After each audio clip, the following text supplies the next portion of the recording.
welcome, ladies and gentlemen, to soccer over there. We've had a couple of hiccups this evening. You may have seen them. You may not have. I'm not going to rehash it. It's not that kind of party. We're not doing that. But I am joined, as always, by my esteemed colleagues, the mouth of the South, John Nelson. Greetings, sir. Woo! The godfather himself, pioneer of soccer, television, multimedia, and all things involving a round ball being kicked, Mr. Jason Longshore. How are you, sir? Good. Better. What is that? What do I get the ba-bumps? No, it's for me. I thought I gave you a wonderful intro. It's for me. Okay. Now things are finally working again. There we go. Yeah, Producer Steve has moved on to other ventures. We wish him the best in his future endeavors. Yes, and he was limping out of the door. Yeah, Carlo's taken over. Carlo may have escorted him out the building as well. So. Carlo helped with the process is what you're saying. What I'm saying is on the day of my daughter's wedding, you asked me to come and crash your board. Pretty Tell me, much. what have I done to deserve such an insult? All right, Nick, we're going to try something tonight. Uh-oh. Okay. Try something. Okay. The Bravazzi. It Bravazzi. is a hard Italian soda.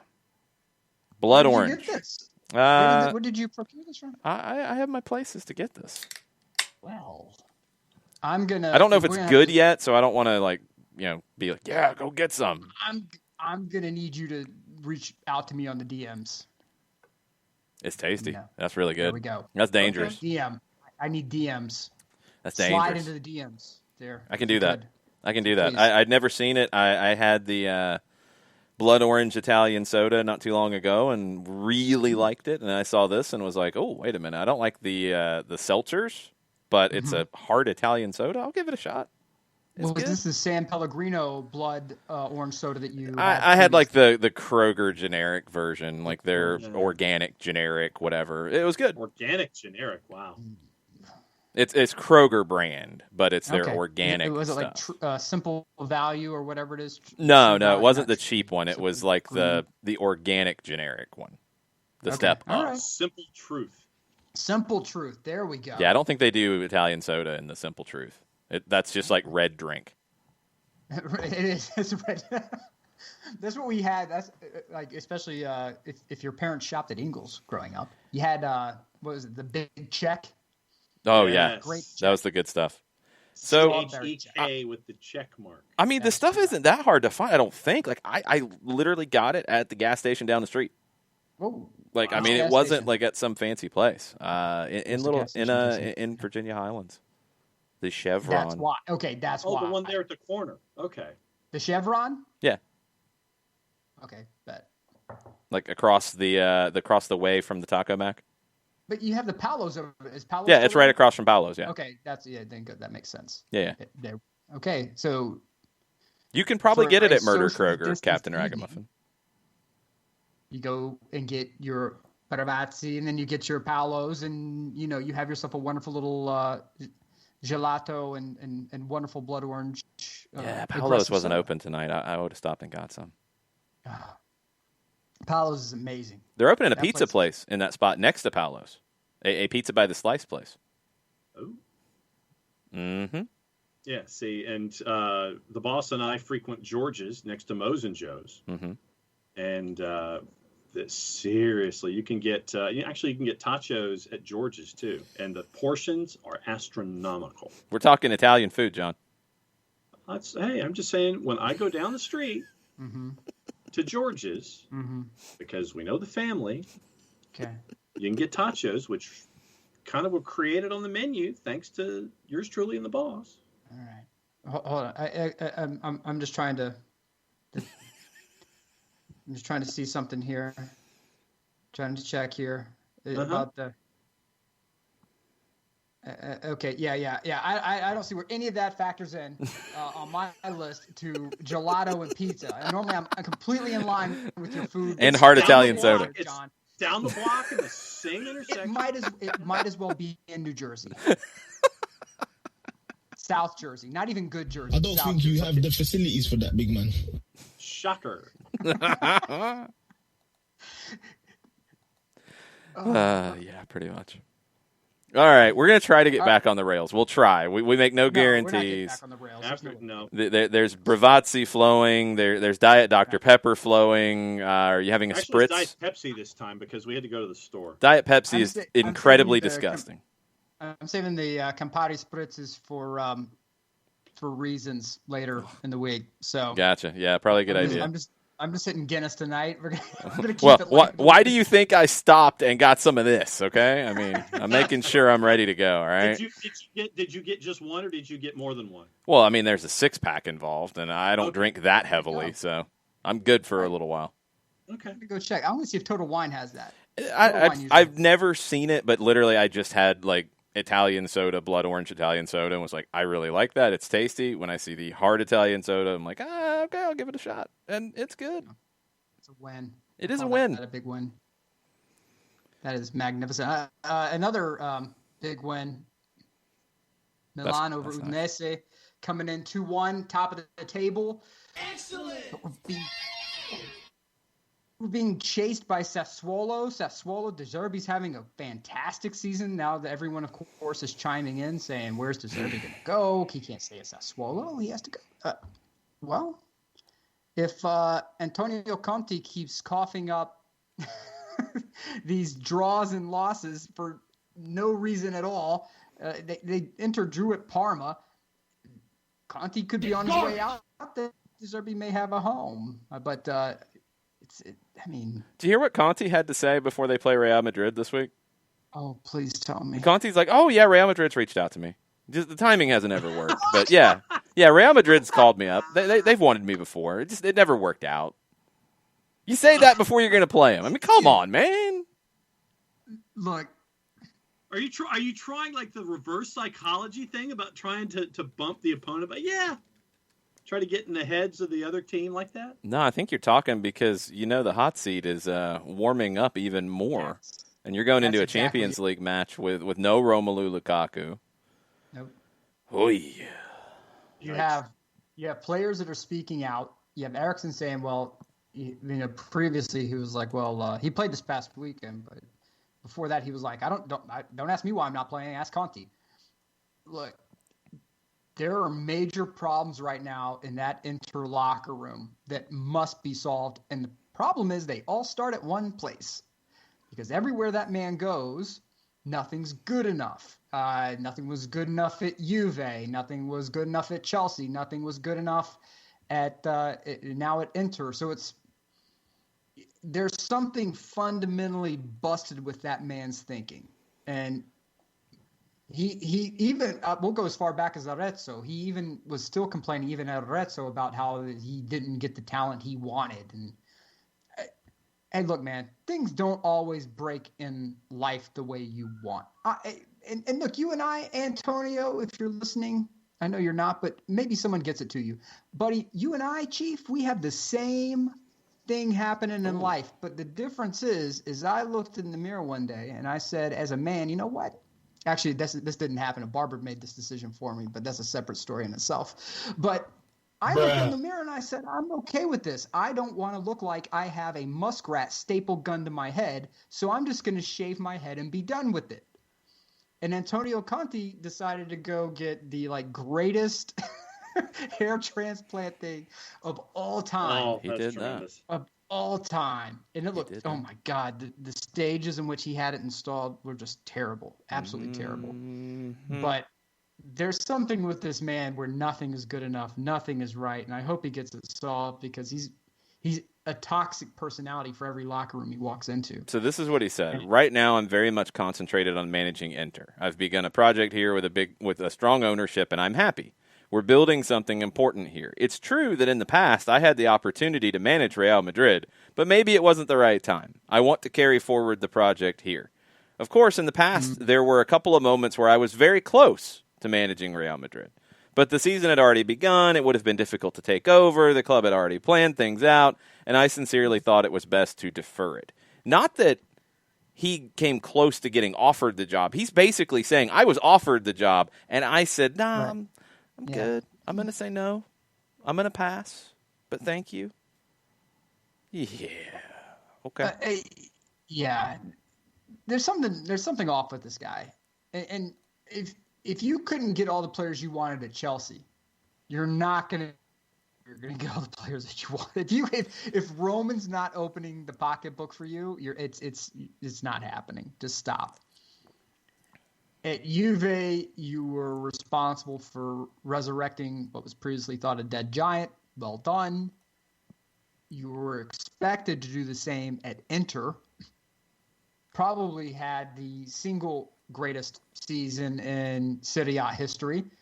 As an AC Milan fan, I can say that. I mean, you have to be able to accept facts. They won the treble. No other Serie A team had done that before or since.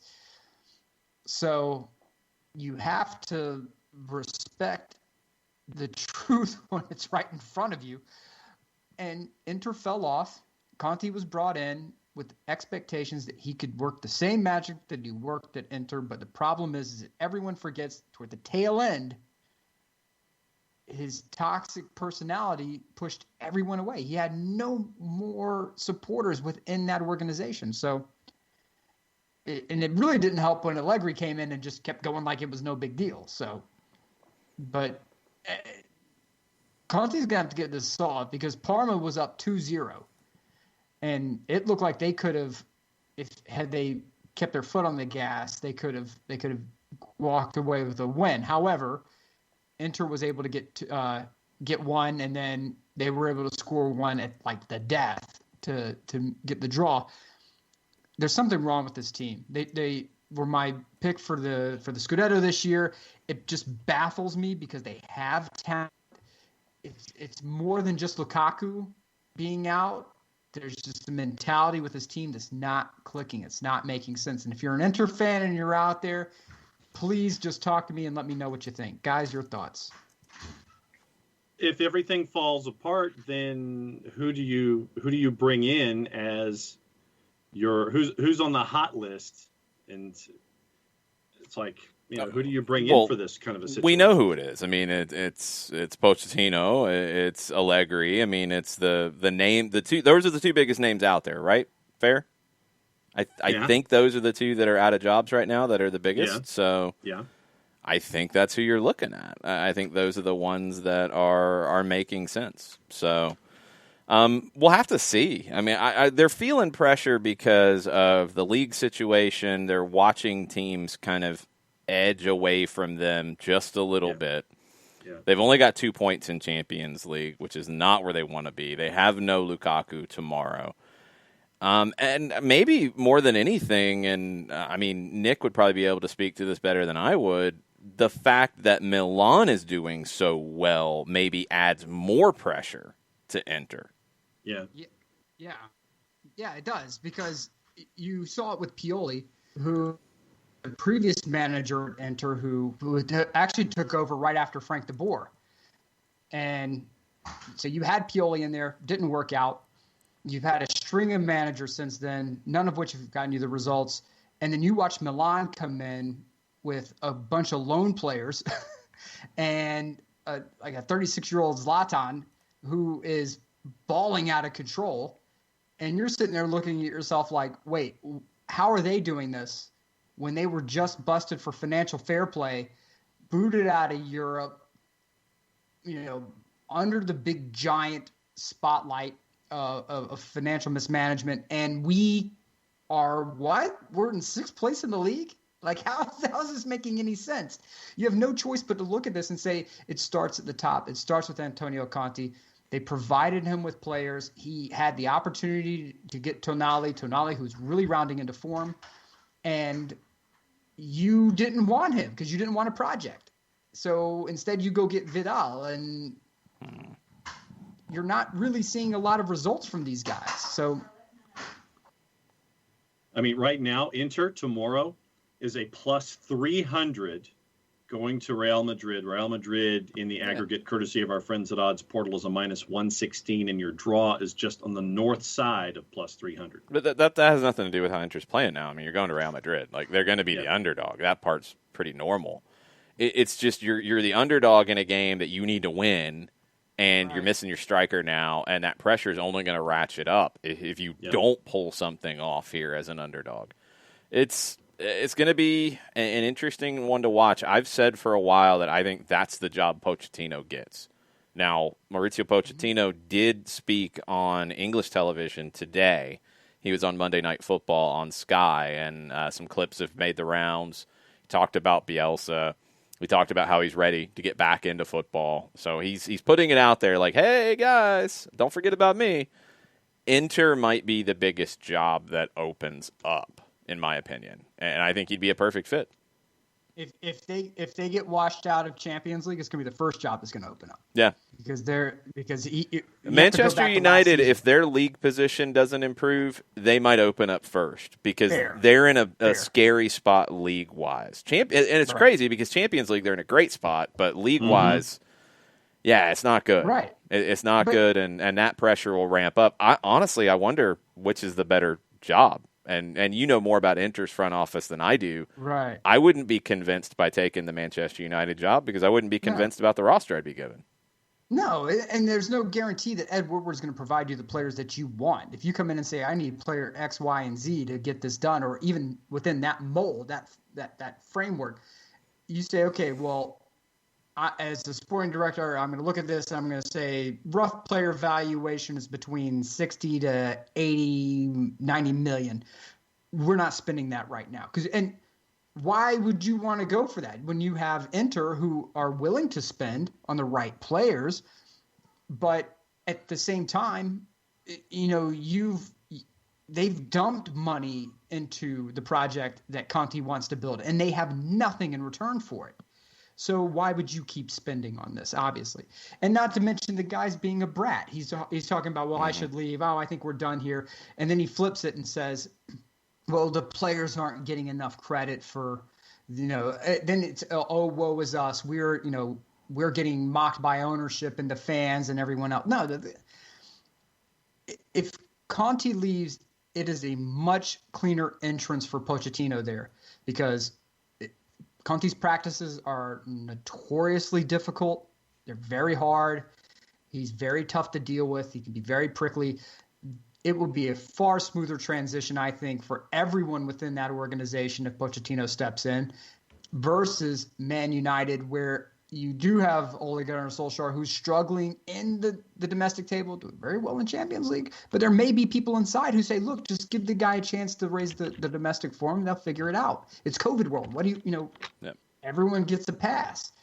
The Man U job is a poison chalice. I wouldn't take it. I just don't think. I would not want that gig.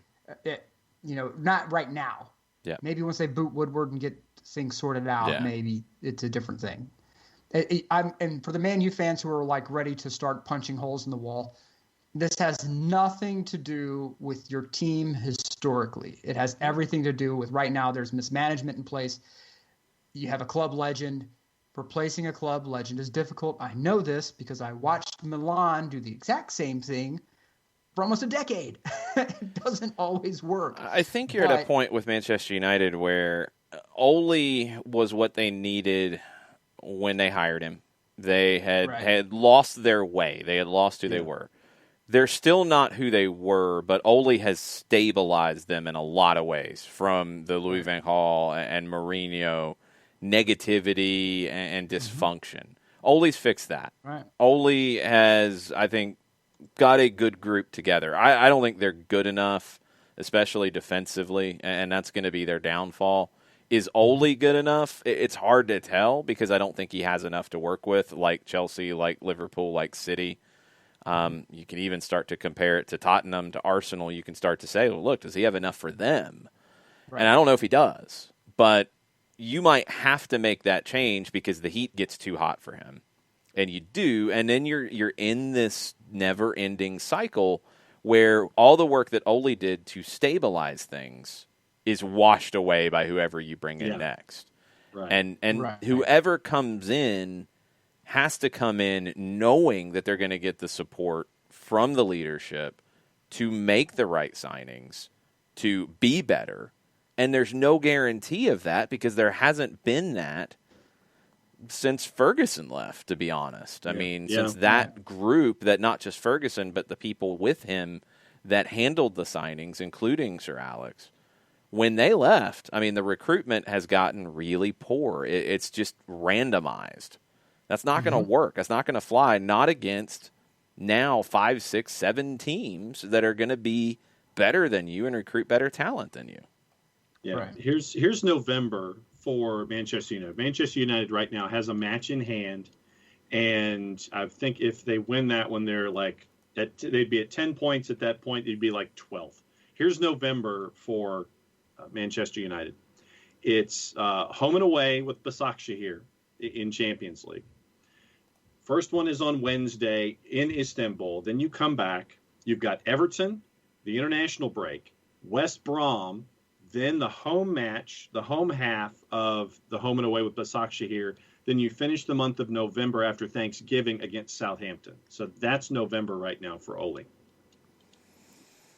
It's just a bad spot right now. He can't sacrifice Champions League, even though maybe you get Başakşehir and you're like, all right, we can rotate a little bit there. We've got 6 points. Those should be winnable games, even with a rotated lineup, because you've got to start getting points in the league. Yeah. You know, that's getting to be untenable for him.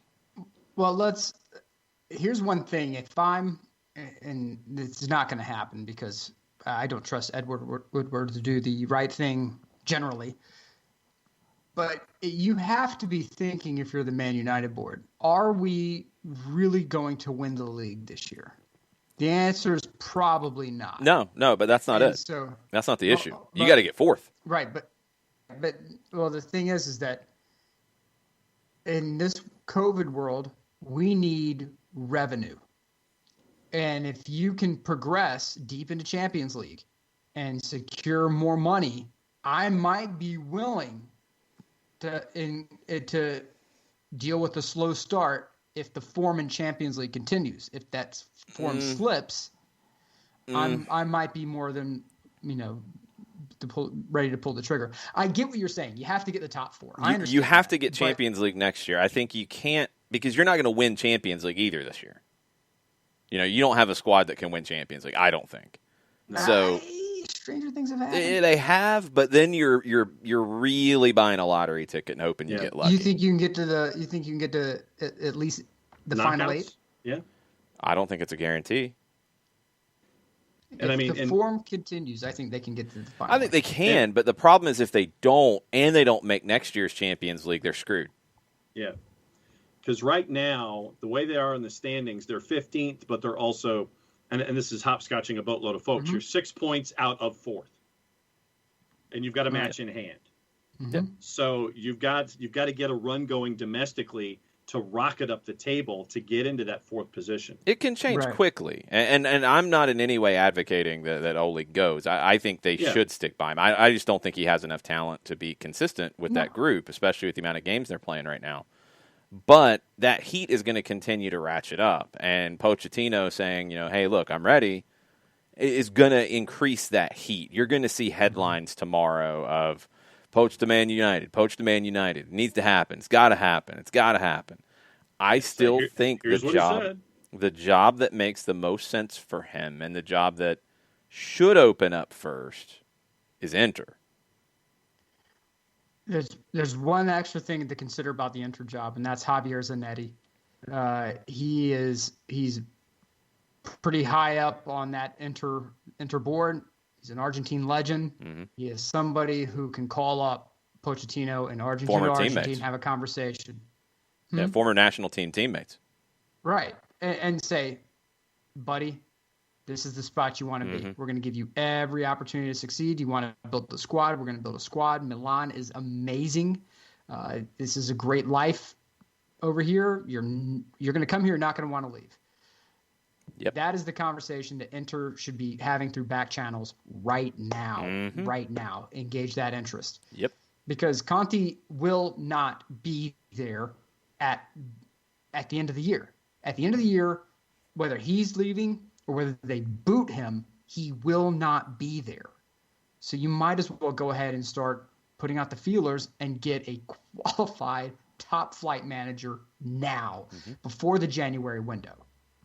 Man, you don't to do in the January window. They may spend, they may not. Who knows? It's Ed Woodward. Hey, we got this guy from bring in Cavani. Yeah, we got Big Bronny Cavani. You know, I feel like it's you know, it's the guy from Godfather 2. Like, you know, like I feel like that's all you get out of Man United these days. Like, are you guys going to sign Sancho? You know, so. Evening, Bandit. Thanks. It is just like one nonstop bit of gibberish out of them, and I don't think it's going to be a clean intro. And a clean intro midseason is critical. It's critical. The players have to want a new manager. The organization has to want a new manager. And if any of those parties are out of alignment when you walk in, it is bad news bears. And it's difficult even if all of those parties are on board, because you're talking about changing systems. You're talking about going from a 3-4-3, or they can fluctuate to a 3-5-2, and into whatever Pochettino's going to want to run. And you're talking about doing that mid-season. That's not exactly a young roster for Inter. So it's guys who are pretty set in their ways, guys who are specifically brought in to run that kind of system, that 3-4-3. So, you know, there will be a transition if you want to run a 4-3-3 or a 4-2-3-1, however you want to stack it. But it will be a radical shift, and he will get a lot more patience and a lot more help with Inter than he will with Man U from that. Because the Man U faithful will go nuts. It falls apart. What is this? I don't recognize this track. What is this? This is the Twitch pitch chiming in. So we got a lot of Inter talk, and we're going to hit this before we move to another topic. So Burned chimes in and says, Inter seems to be the only big club in Europe that is not on some sort of rejuvenation project. Every other club is working in younger players, even Real Madrid, etc. Right. So the reason for this is you look at the guys. You have Beppe and Conti, the guys who were attached to the hip up at Juve for that resurrection, and who are now in place at Inter. And Beppe Marotta brought in a lot of guys who were at end of contract, a lot of free transfers, a lot of loan players, guys who had maybe a year or two left in the tank, got maximum value out, and replaced them with other people who were either free transfers or very cheap transfers. That model is what they are implementing now with Inter, which is why they did not get Tonali. It did not try to go in for Chiesa. It's fine if you're trying to go for a 1 year, throw the kitchen sink at trying to get to the top of the table. It will not be sustainable unless you have an excellent recruiting pitch. And Juve's recruiting pitch is, you're going to win with us. We have momentum. We fire anyone who even looks like they're not going to win. We even fire guys who do win. So come here, play with the best, and you're going to be at the top of the table. That's very attractive. But for Inter, have that right now. It's been a while since they've had it. So the pitch isn't quite the same. And Conti has a reputation in Italy anyway. So you don't have guys who are exactly chomping at the bit to go play for Antonio Conti. Inter keeps bringing in these older guys because they believe that's going to allow them to get that spike in form, win the Scudetto, break Juve's grasp on it. I obviously, from what you're seeing and you're watching Burn, you can, it's not working. And so, right across the street, AC Milan is thriving with these very, very young players sprinkled in with a couple of really old grizzled vets, and it's working. So I don't know how this can end in any other way but disaster for Inter. And I have to be measured with my words because I know people know that I'm a Milan guy and that it's easy to interpret anything I say as a shot across the bow. You're being very fair. I'm trying to be as fair as I can. You're being fair. Gustavo says another problem for Inter is that Lautaro, without Lukaku, doesn't touch the ball. He's lost. When Lukaku plays, he's much better, but he's still not playing all that well. He isn't as good this year as he has been, that's for sure. He wasn't great for Argentina on international duty either. We'll see what happens with these next round of games. Burned says, I'm glad as a Barcelona fan that they did not buy Lautaro for 100 million euro. That wouldn't have worked out well. He's different than Suarez, and I totally agree. Right. Barca also doesn't have that kind of money either, which is a problem, and we'll get into that here shortly. We do have a little bit of an update.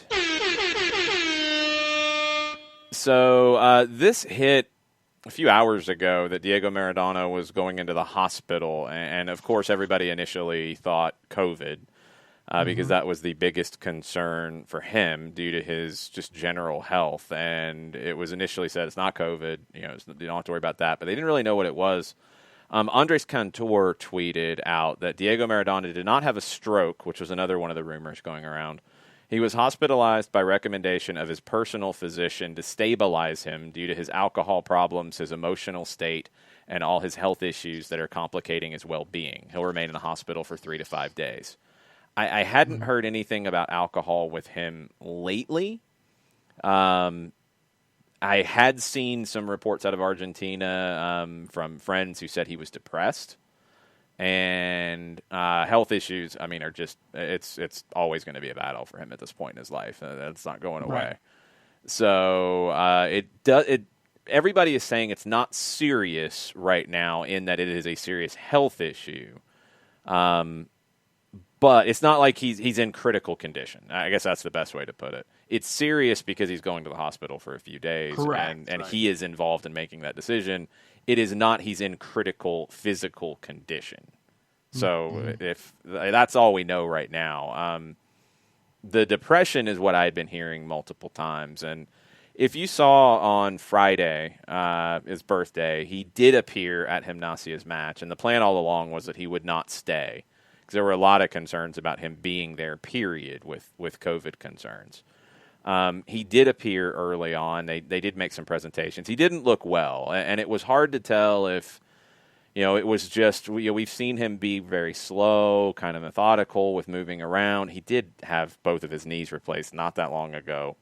There's also been talk that medication he's on for different physical and emotional states that he deals with make him sluggish. That's been said before. So, at times you'll look at him and he looks sluggish. But he looked different in this on Friday. And I couldn't tell if he was emotional because of the people who were presenting things to him and what they were saying to him, or if there was something wrong. Like, it didn't look right, but I didn't know enough to know what it was. But he's going into the hospital, and hopefully he does well with it and comes out. Yeah. Yeah, no, I had seen the same thing that you did with Andres Cantor, and they were saying, I think, 3 to 5 days is what they were looking at for possible stay, and then hopefully he's released from that point. Yeah, that's what Andres tweeted. So, yeah, just I'm with you, and just you're hoping that over the next handful of days that he's well enough and that they can treat what's wrong and that he comes back out, and because it's so much fun to have him as a part of all of our discussions and see how things are and continue to follow what's going on with him. It's you just hope for the best for him. Yeah, it's hard to look. We all have Diego punchlines. We all do. They write themselves. The stories out of Naples are just legendary. Mm-hmm. But I cannot imagine the weight of being Diego Maradona, where anywhere you go,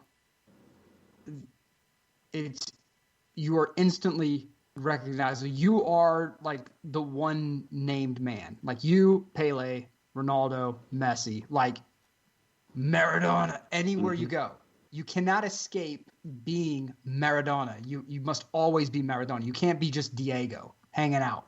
Like, you're not going to see Diego Maradona walk into an IHOP, Like, it's nonstop pressure because they want you to be somebody 24/7. That's got to be just an incredible weight to bear. And so people are always going to try to be around you. And unfortunately, that weight, I think, catches up to you after a while. It kind of stalks you. You have one bad moment and it gets you. So hopefully he gets the care that he needs. That's absolutely wild, though. I had not heard about the depression side of it. He had looked like he had been you know, a man his age with what he's lived, it looks like the years have taken a bit of a toll on him, but I did not hear that part of it. Yeah, I didn't know. I mean, it's hard to tell, and you get so many different rumors and crazy stories. I mean, anytime that he doesn't look right, of course, you get people who start saying like, "Oh, he's fallen off the wagon" or this or that. So Right. there's no way to know.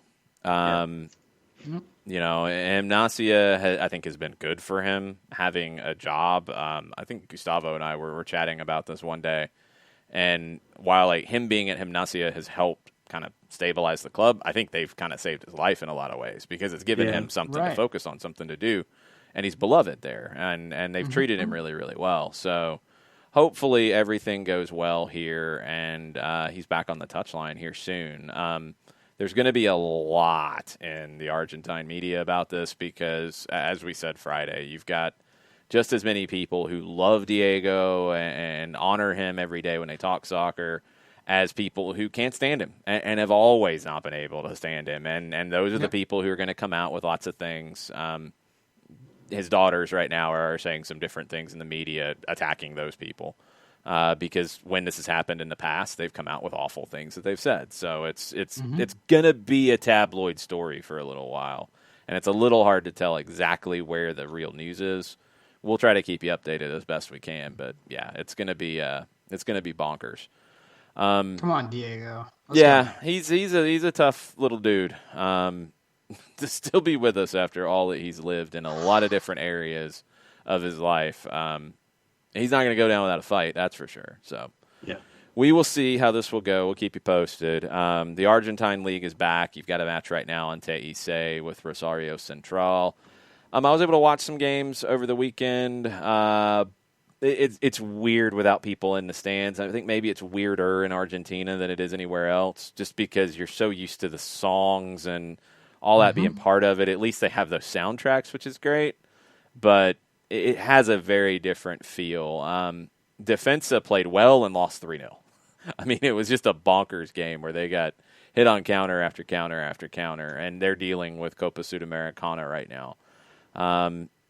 The level is kind of all over the place with what we've seen so far. You have the crazy situation with River Plate where they were going to play at a temporary venue at their training ground, and the AFA, the Argentine Federation, didn't approve it but didn't say no either until Saturday at 1 o'clock.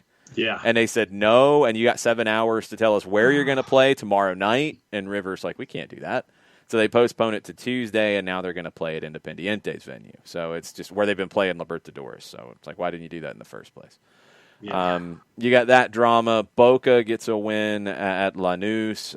Carlos Tevez is still scoring goals, and then to one-up him, Pepe San, who's 40. 137 years old. Yes, and Pepe is like 170, and he's scoring goals.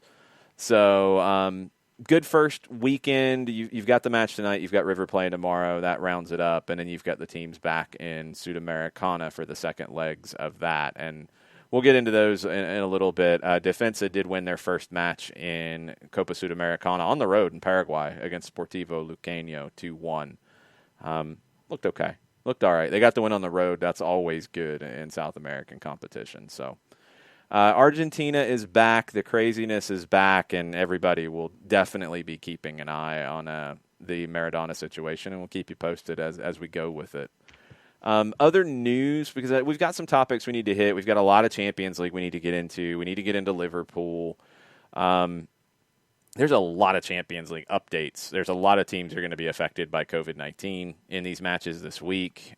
We have a few updates on a few different areas. Other stuff, and we've got John's Conca Cinco coming up too.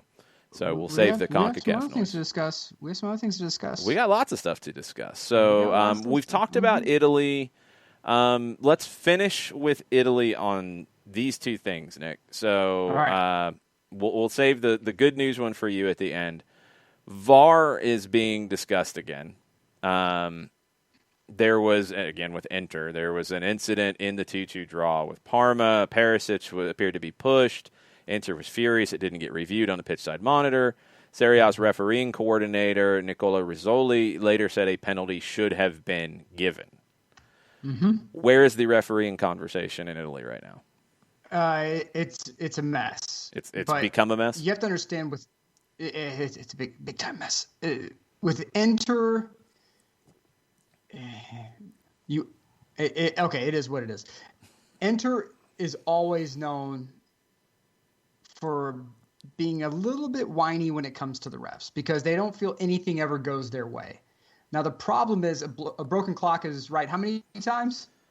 Twice a day. This is one of those situations that just adds fuel to the fire for Inter fans where they say Juve gets all these calls. You saw it where Chiesa barely got and just fell over, penalty awarded.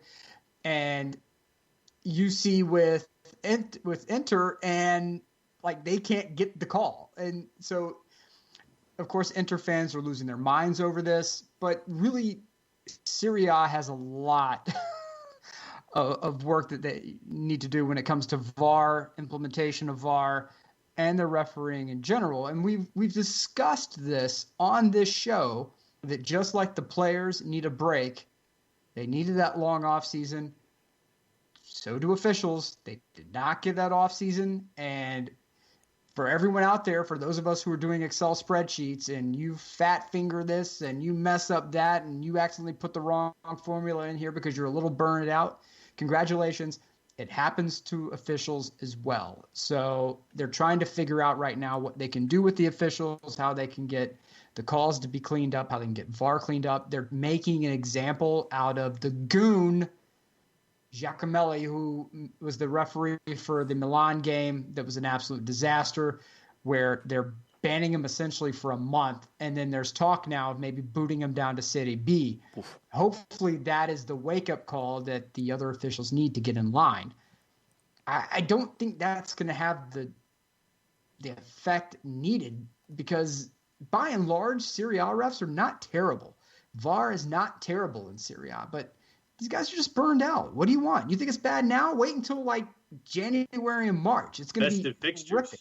Yeah, it's going to be horrific. Mm-hmm. So they really need to fix VAR first, in my opinion. Fix VAR first. Make sure the procedures for VAR are locked down because the center ref will make mistakes. Let's at least make sure that the ref is backstopped by quality VAR work and very clear rules that are put out there to the fan base, because you don't have that fan base to yell and scream and kind of force the ref into going, well, maybe I should check this out. You got to be a little bit sharper on these things. All right, your good news topic. You get to gush for about a minute on Zlatan. Only 3 times since 94-95 has a player scored in 6 consecutive league games for Milan. Zlatan did it in 2012. Andrei Shevchenko did it in 2001, and Zlatan on his current streak. It's nuts. Old people can get stuff done. That's what I'm saying. Old people can get stuff done. You have to understand, 36 in soccer is like what? Like 52 in normal years, 62 in normal years? And this is a dude coming off COVID. Off COVID. Which, by the way, he had the greatest response because I was expecting him to come out and just say, Zlatan beat COVID, Zlatan could beat anything. But instead, he says, COVID came for Zlatan, and it could not defeat me.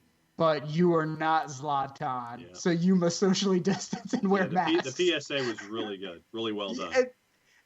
And so when he came back initially from COVID, he looked physically terrible. I mean, he was pale, dark circles under the eyes, and he has been nothing short of spectacular. His hold-up play has been exceptional. His distribution has been exceptional. Of course, for short bursts, he's still outrunning people. And the mentality that this man is bringing to the team where he says, look, Europa League's not good enough. Don't be happy that we're in Europa League. This is not good enough. We're not done. Really exactly what this team needs. I could not have been more wrong about Zlatan Ibrahimovic in Serie A back at Milan. I am beyond thrilled to be wrong. And even Zlatan admitted he was wrong about coming back to Milan. He said, you can't come back to Milan. You can't come here. My agent said that MLS was too easy. That's what Zlatan said, not me. And who needs me most? And he said, I'm going to break my own, go back to Milan. And he did it, and it's been a win for everyone. Top of the table, baby. I'm enjoying it. Screenshots every day. Screenshots at that table. Yeah, that easy league. He never got anywhere near the top of the table. No, he just did just not. saying. Nowhere But near. I thought he conquered it.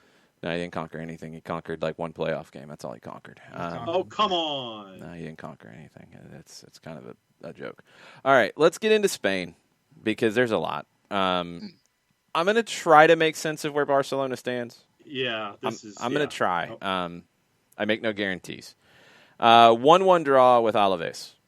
Neto, big mistake. Alaves gets the lead. You come back and get a goal. It's the fourth game in a row that Barcelona have conceded first. They do get Ter Stegen back for Champions League this week. It'll be his first appearance. That's massive. That is massive. Since La Liga went to 3 points for a win, we're going kind of far back here. They've had a start like this one other time, 2002-2003, under Louis van Gaal, 8 points.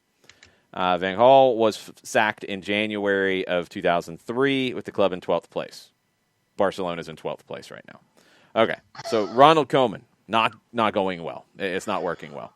Why? Maybe a couple reasons why it's not going well. Victor Navarro of Cope Radio in Barcelona says, Today, the management board at Barcelona, remember they don't have a president because he walked because he didn't want to deal with a vote of no confidence that was going to push him out of office. He said, I'm out anyway. The management board's meeting today. On the table, they got to reduce 190 million euro to balance their accounts. Some reports say they have to do that. They have to have the agreements in place to do this by Thursday, or they're going to go into bankruptcy of some sort. Wow. At the beginning of the calendar year in 2021. Wow. The management board has summoned the representatives of the players on Wednesday to discuss the salary reduction again. There is no firm proposal on the table as of yet. The 190 million balancing of the accounts is where things stand right now. They have time until Thursday to close an agreement with the players regarding a salary reduction. Otherwise, the club could enter bankruptcy, according to Alfredo Martinez of Onda Cero Radio. So, you got to have a presidential election in the midst of all this. The interim president right now, Carlos Tusquets, says that the presidential elections are likely going to be held in January, 2 months up from when they would have been held in March anyway. They're going to have them as fast as they can, also dealing with the coronavirus pandemic and all of that. They need the local government support to get it done. They're being told that November, December, it's going to be hard to get it done. January is a strong possibility. You got right now 6 candidates, and there's a whole bunch more that are talking about it. Victor Font is the early favorite. He is the one who said that it doesn't matter what Ronald Koeman does. He's not going to keep him. Yeah. He's also talked about bringing Xavi in. Doesn't look like he's going to have much of a discussion to make with Koeman, so he's going to be off the hook there. He wants Xavi. I don't know if Xavi would go. I don't know. He says he's talked to him. We'll have to see. Joan Laporta, who's a former Barcelona president, he has not confirmed if he's going to run yet or not. He has not finalized his intentions. You've got a couple more who are like former vice presidents, other former leaders who have not said anything just yet. If they're going to go, you could have a whole bunch of candidates as we go through this. And they also kind of need to upgrade their roster a little bit, and they weren't really able to do that in the last window because they didn't have the money to do that. And reports said they couldn't get Memphis Depay down to financial issues. They couldn't get Eric Garcia down to financial issues. Tusquets says if we sell during the winter transfer window, we will be able to buy. We can also sign players who are out of contract. That is the situation. Tusquets, when talking about the financial troubles, this is what he said. This is the interim president of Barcelona Football Club. I don't want to say the situation is dramatic, but it is highly worrying. No one saw a situation like this coming. We can't do anything. It's getting worse from day to day. Yeah. It's not on him because he wasn't the president, but right. They are really stuck. And there's no money coming in anytime soon. If you sell some players in January, that's great. That's January. You've got to try to get players to accept a pay cut. or you might not be able to start meeting your obligations at some point. Yeah. I mean, it's looking like it's coming to that kind of situation at Barca. You must sell Messi in January. Yeah, I agree. You must sell Messi in January. Whatever you can get at this point. Yeah. If you can't pay the power bill because you have no money and you've got a Ferrari sitting in your driveway, you sell the damn Ferrari. Yeah. It's even if it's paid off at the end of the year. The problem is he could sign what you can. This is where you're stuck. Is he could sign a pre-contract. Messi's got you by the balls, basically, is where we're at here. Because he could sign a pre-contract and say, you know what? I don't really want to be sold right now. I'm going to play my contract out and then see ya. Mm-hmm. I'm out. He could do that. And there's nothing they can do. And if that's the case, then you got to go sell somebody. Everyone. Are you going to sell Ansu Fati? I mean, like, you're going to have to do something crazy because you're going to be stuck. Because I don't think they're going to get enough of the players to say, yeah, we'll take a pay cut to help you out. And how much did they get from PSG? What was it, 300? What's that? How much did they get from PSG for Neymar? Ooh. I don't remember what the final total was. It was something stupid. Was it 250? Something ridiculous. And you blew that. Yep. You had $80 million transfer players sitting on the bench. Never saw the field. And you sit there and you say that you never saw this coming? Yeah. We have filet in the fridge going bad, but we're broke. You're stupid. You're stupid. I don't care. Don't give me any fluffy, pretty things about the club. Oh, Mesquion club. I don't care. There's no more mythology with this club. There's no more mythology. The only thing that is mythological now about this club is their complete ability to lose money. You tried to play Real Madrid's game. You sold your soul to the devil to try to keep up with Real Madrid, and you lost. Like, it always happens. You try to keep up with the Joneses, you lose. You go broke. Because Real Madrid invents money. I'm convinced they have, like, the Spanish tax man. I'm sure they have on like Willem Willem lock. Dafoe and To Live and Die in L.A. with the washer where they just create the money and he launders it. Yeah, you got everything. You're ready to go. And for Barcelona, you had the greatest academy in the world at your disposal. The envy of everyone. Maybe Ajax was standing who wanted to develop youth talent said, La Masia, Ajax, we want to be like them. And now you goons couldn't even get that right. You messed that up by trying to bring in big dollar after big dollar after big dollar signing. This is who we have. Big presentation, bright lights, big cities, the biggest house on the biggest hill, the biggest side of town. And now you clowns are broke. Don't ever talk to me about how wonderful this club is because of stuff they did a decade ago. Stop with that. That's like trying to tell me that DMX is still a great rapper. The guy hasn't done anything. Yeah. Just stop. So you want a funny one about Font real quick? Yeah. So he was asked, which superstar would you rather sign, Haaland or Mbappe? And he says, one of the biggest challenges, he's got to play political here. One of the biggest challenges is the sporting decisions will be in the hands of the sporting structure. I'm delighted by both players, but the economic situation is critical and we won't be able to make huge signings. Yeah. I don't know if people understand this. They don't. Yeah. Yeah. And so for what this is worth, I'm just going to go through the top 10 values on Transfermarkt right now, just market value. Sell them all. Every one of them, all 10. Okay, so Messi at 100 million euro. Yeah, you're not getting 100 million for him in January. No. Griezmann at 80. He can walk. I don't think you're getting 80 for Griezmann either. You're going to get 80 mil for Messi. You're going to get 45 to 50 mil for Griezmann. I don't think you get anywhere near 80 million for Messi. I think you're getting like 30 or 40. Was it Manchester City offered 15? That was what was. Yeah, I think they'd go up to 30 or something. They could go ahead and get him in January, depending on where they're at. I don't think they go much higher than that. Because they can wait 6 months and have him for nothing. No, Yeah. That's true. No, it's true. No, you're not wrong. I'm laughing because of their stupidity. Nothing that you've said, just their stupidity. Yeah, Ansu Fati right now is registered at 80 on Transfermarkt. Now he could get more. Ter Stegen at 75. I would have sold him in a heartbeat if I could have found a way. Even with the garbage that you've had in goal this season with what's been going on, just because he's a valuable asset. Frankie de Jong at 70. Can't sell him. I don't think. I think you're going to need to build around him. If you want to keep him or Fati, if you can keep one of them, great. If you can't, then you're screwed.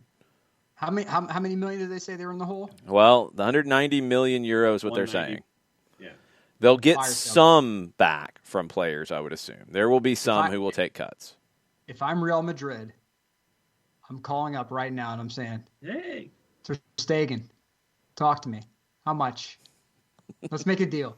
Just so that way, it's like, and it would be like Jordan, like on The Last Dance with gambling, where he has like the big money tables in the back of the plane. Yeah. But then he would work his way up to like the guys doing like dollar poker, just so he could have your money in his pocket. That I would do that if I'm Real Madrid, just so I can be like, when you guys are down, you came to me. Mm-hmm. You came to me. Mm-hmm. How you doing? Just forever to just thumb right in the eye. Forever and always. Do you bite your thumb at me, sir? For the rest of their lives, it would be forever. Do you bite your thumb at me, sir? The rest of your top 10, Coutinho's listed at 60. Yeah, you haven't been able to sell him forever. I mean, if you can, do it, but you ain't getting anywhere near that. No, look, it's fire sale. I mean, some team gets lucky. Pjanic, Lungla, and Dembele are all at 50, and that's your top 10. You can't move Pjanic because you just got him. You just literally can't. Well, I guess you could. No, I don't think you could move him in January because you just got him. So, no, you have to hold on to him. You're going to have a Barcelona team built around Pjanic. Yeah. Good luck. Yeah. Wow. And either Fati or De Jong. If you can sell them both, you got to do it. Probably. I mean, if it is as dire as it sounds, and it is, you have to clear 190 million euro, or you're going to be in some form of bankruptcy on January 1st. Then you got to sell whatever you can sell. Yeah. Yep. And those are your two biggest assets. So those are your two probably that would be the most likely to sell. Yeah. Yeah, I mean, just looking, and I'm looking at the folks who are over a certain age. Jordi Alba is listed at 30. Sergio Roberto is listed at 20. Umtiti is at 26 years old. He's listed at 20. PK is listed at 15 at the age of 33. Busquets He just signed is a new listed deal. at 15. Busquets, nobody's paying anything for Busquets at this point. Yeah, so that's the greatest hits outside the top 10. But yeah. And you could have solved a lot of issues this summer. We're doing one thing and one thing only. One thing Now, and one thing only. here's the thing. We don't know what offers were actually out there. I don't think they ever really invited the opportunity for people to offer. Remember, the conversation on Manchester City was constantly, we're waiting to see what the terms would be of potentially acquiring Lionel Messi. We're not going to talk about what could happen. We're not going to talk about hypotheticals here. So I don't know if they would have offered $100 million in the summer. I have no idea. What's his wage bill monthly? Do we know? His transfer It's something showcase obscene. I don't think Transfermarkt has it. It's something keep crazy. in mind, it's not just about right. For him, it's definitely one. Yeah. You also just want to move the player's salary off your books. And if you had a deal with Man City where you said, look, we identify 3 or 4 prospects in your academy that are ready to break into the first team that are probably not going to see the field anytime soon anyway. We move Messi. We get these products, transfer these north of 18 kids to us, and we'll just call it good. We send him off. We send him off as a hero. He gets a parade out of town. He has an open door to come back anytime he wants, and you blew it. Mm-hmm. You bums. Yeah, wages of Lionel Messi alone, 65 million pounds a year in yearly wages. So that's 988,000 pounds a week, with bonus payments reaching as much as an additional 13 million pounds. What's pounds to euros right now? I'll do that to xe.com. So spot me a second. That is absolutely. I get it. He's on the Rushmore of greatest players of all time. I understand. For anyone on the Twitch pitch who is thinking that I'm discounting the skills of one Lionel Messi, that's not the case. What I am saying, though, is that Barcelona is a business. And to keep your business afloat, you have to make difficult decisions. Ferrari was in a position where they were going to be sold off. They weren't doing enough business. They were going to be sold off to someone outside of Italy. And the owner of Ferrari came to Gianni Agnelli and said, I cannot put Ferrari in non-Italian hands. And they had to sell it. They had to deal with it. They had to hand it over to Fiat. I mean, sometimes you have to make these decisions in order to keep your business alive. And Messi's contract is an asset. The man can do magical things, but his contract is an asset, and his wage bill is an albatross, especially in COVID world. 72.1 million euro is that wage bill.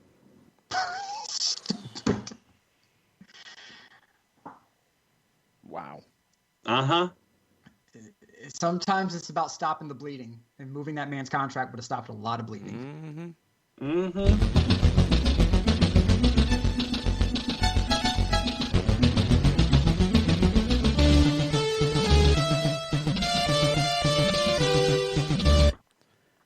Mondays with Reddit. So you remember our Bolivian manager friend, Cesar Farias, who had some players that he was not calling up because they wouldn't leave their agents and come join his brother's representation organization of some sort? Well, it looks like now he has agreed terms to take over at Botafogo, pending release from his current employment. Which, oh yeah, by the way, they have games next week. This guy. Oh, man. He could also be investigated for crimes in Bolivia. There's also that going on as well. Yeah, I don't think you want to be investigated for crimes in Bolivia. He wants out. He wants to get out as fast as he can. Yeah. So Botafogo is where he could go. He's already accepted the proposal. Negotiates leaving the selection to sign a contract until the end of 2021. It might have to wait until these two games are played, which would kind of make sense because they play next week. So, yeah, that's where things stand at the moment. Trying to see if there's anything else about it. I haven't seen any updates on him since that stuff started to break about the Bolivian team and players who were being left out and all that. So he did not get the results he needed. He did not beat or get a result against Argentina at home. And, yeah, he's like, I'm out the door. Here's my way out to go to Brazil.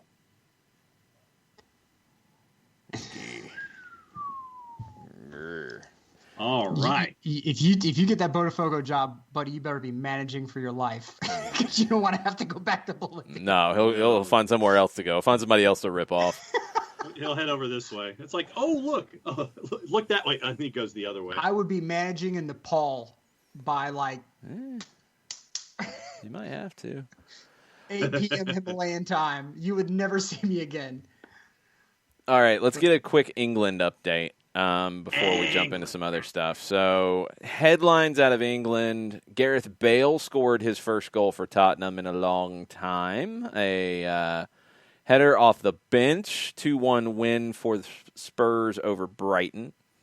Arsenal got their win at Old Trafford, first time since 2006. First win in 29 games against the Big Six on the road. The last time they beat a Big Six team on the road was Manchester City in 2015. Manchester United has not won at Old Trafford in the Premier League this season, which is crazy. And this is coming off of a 5-0 spanking of RB Leipzig in Champions League. And we'll get into Germany here in a second, too, because the Bundesliga table is looking a little interesting at the moment in the match schedule for the weekend is looking very interesting. It was a penalty. Aubameyang converts it. Paul Pogba fouled Bellerin, and Arsenal gets the win. So Ole's got all the pressure in the world on him. Roy Keane said over the weekend on TV that that Ole's players are going to cost him his job. People were saying that Roy's being soft on his former teammate. I don't think Roy really cares about being soft on anybody. He'll say whatever he wants. He's right. The players are going to cost Ole his job. Ole's won 55 matches in his first 100, 21 draws, 24 losses. Third all-time in United managers for how they've done in their first 100 matches. Better than Sir Alex Ferguson. 48 wins, 21 defeats, 31 draws for Ferguson. Solskjaer's 55 wins is 7 behind Jose Mourinho's 62 in his first 100 matches in charge. He only lost 15 as well. But then it went south really, really, really, really, really fast for Jose. Carlo Ancelotti, Everton, it's sliding a little bit. They lost to Newcastle.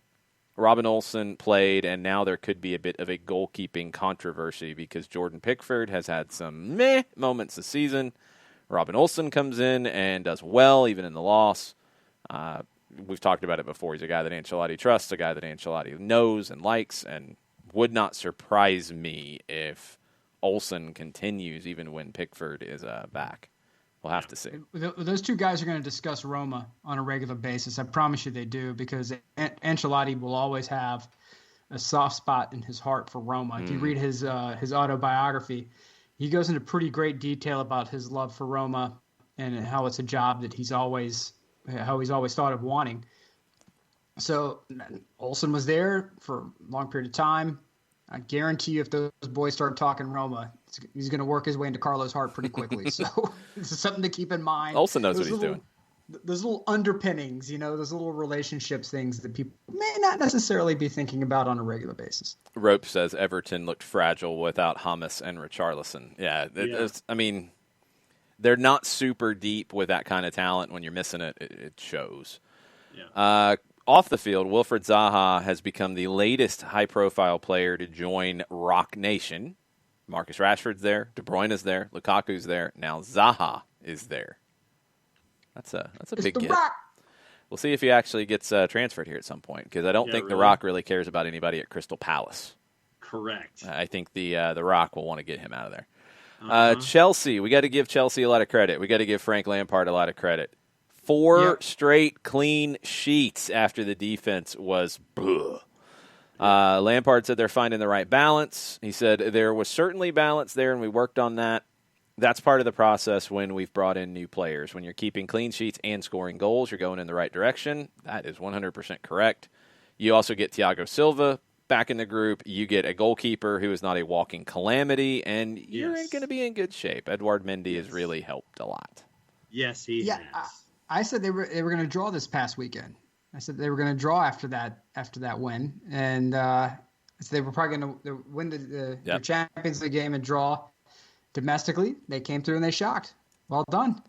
It's good stuff. You got to give Lampard credit for getting the defense right, because I didn't know if he would. You have to give him double bonus credit because he's an English manager. Remember? My bad. Cuppers is going to yell at me again because every time they've had a clean sheet, I get a tweet from Cuppers talking trash about me talking trash about Lampard and the team's defending. Hey, they got it right now.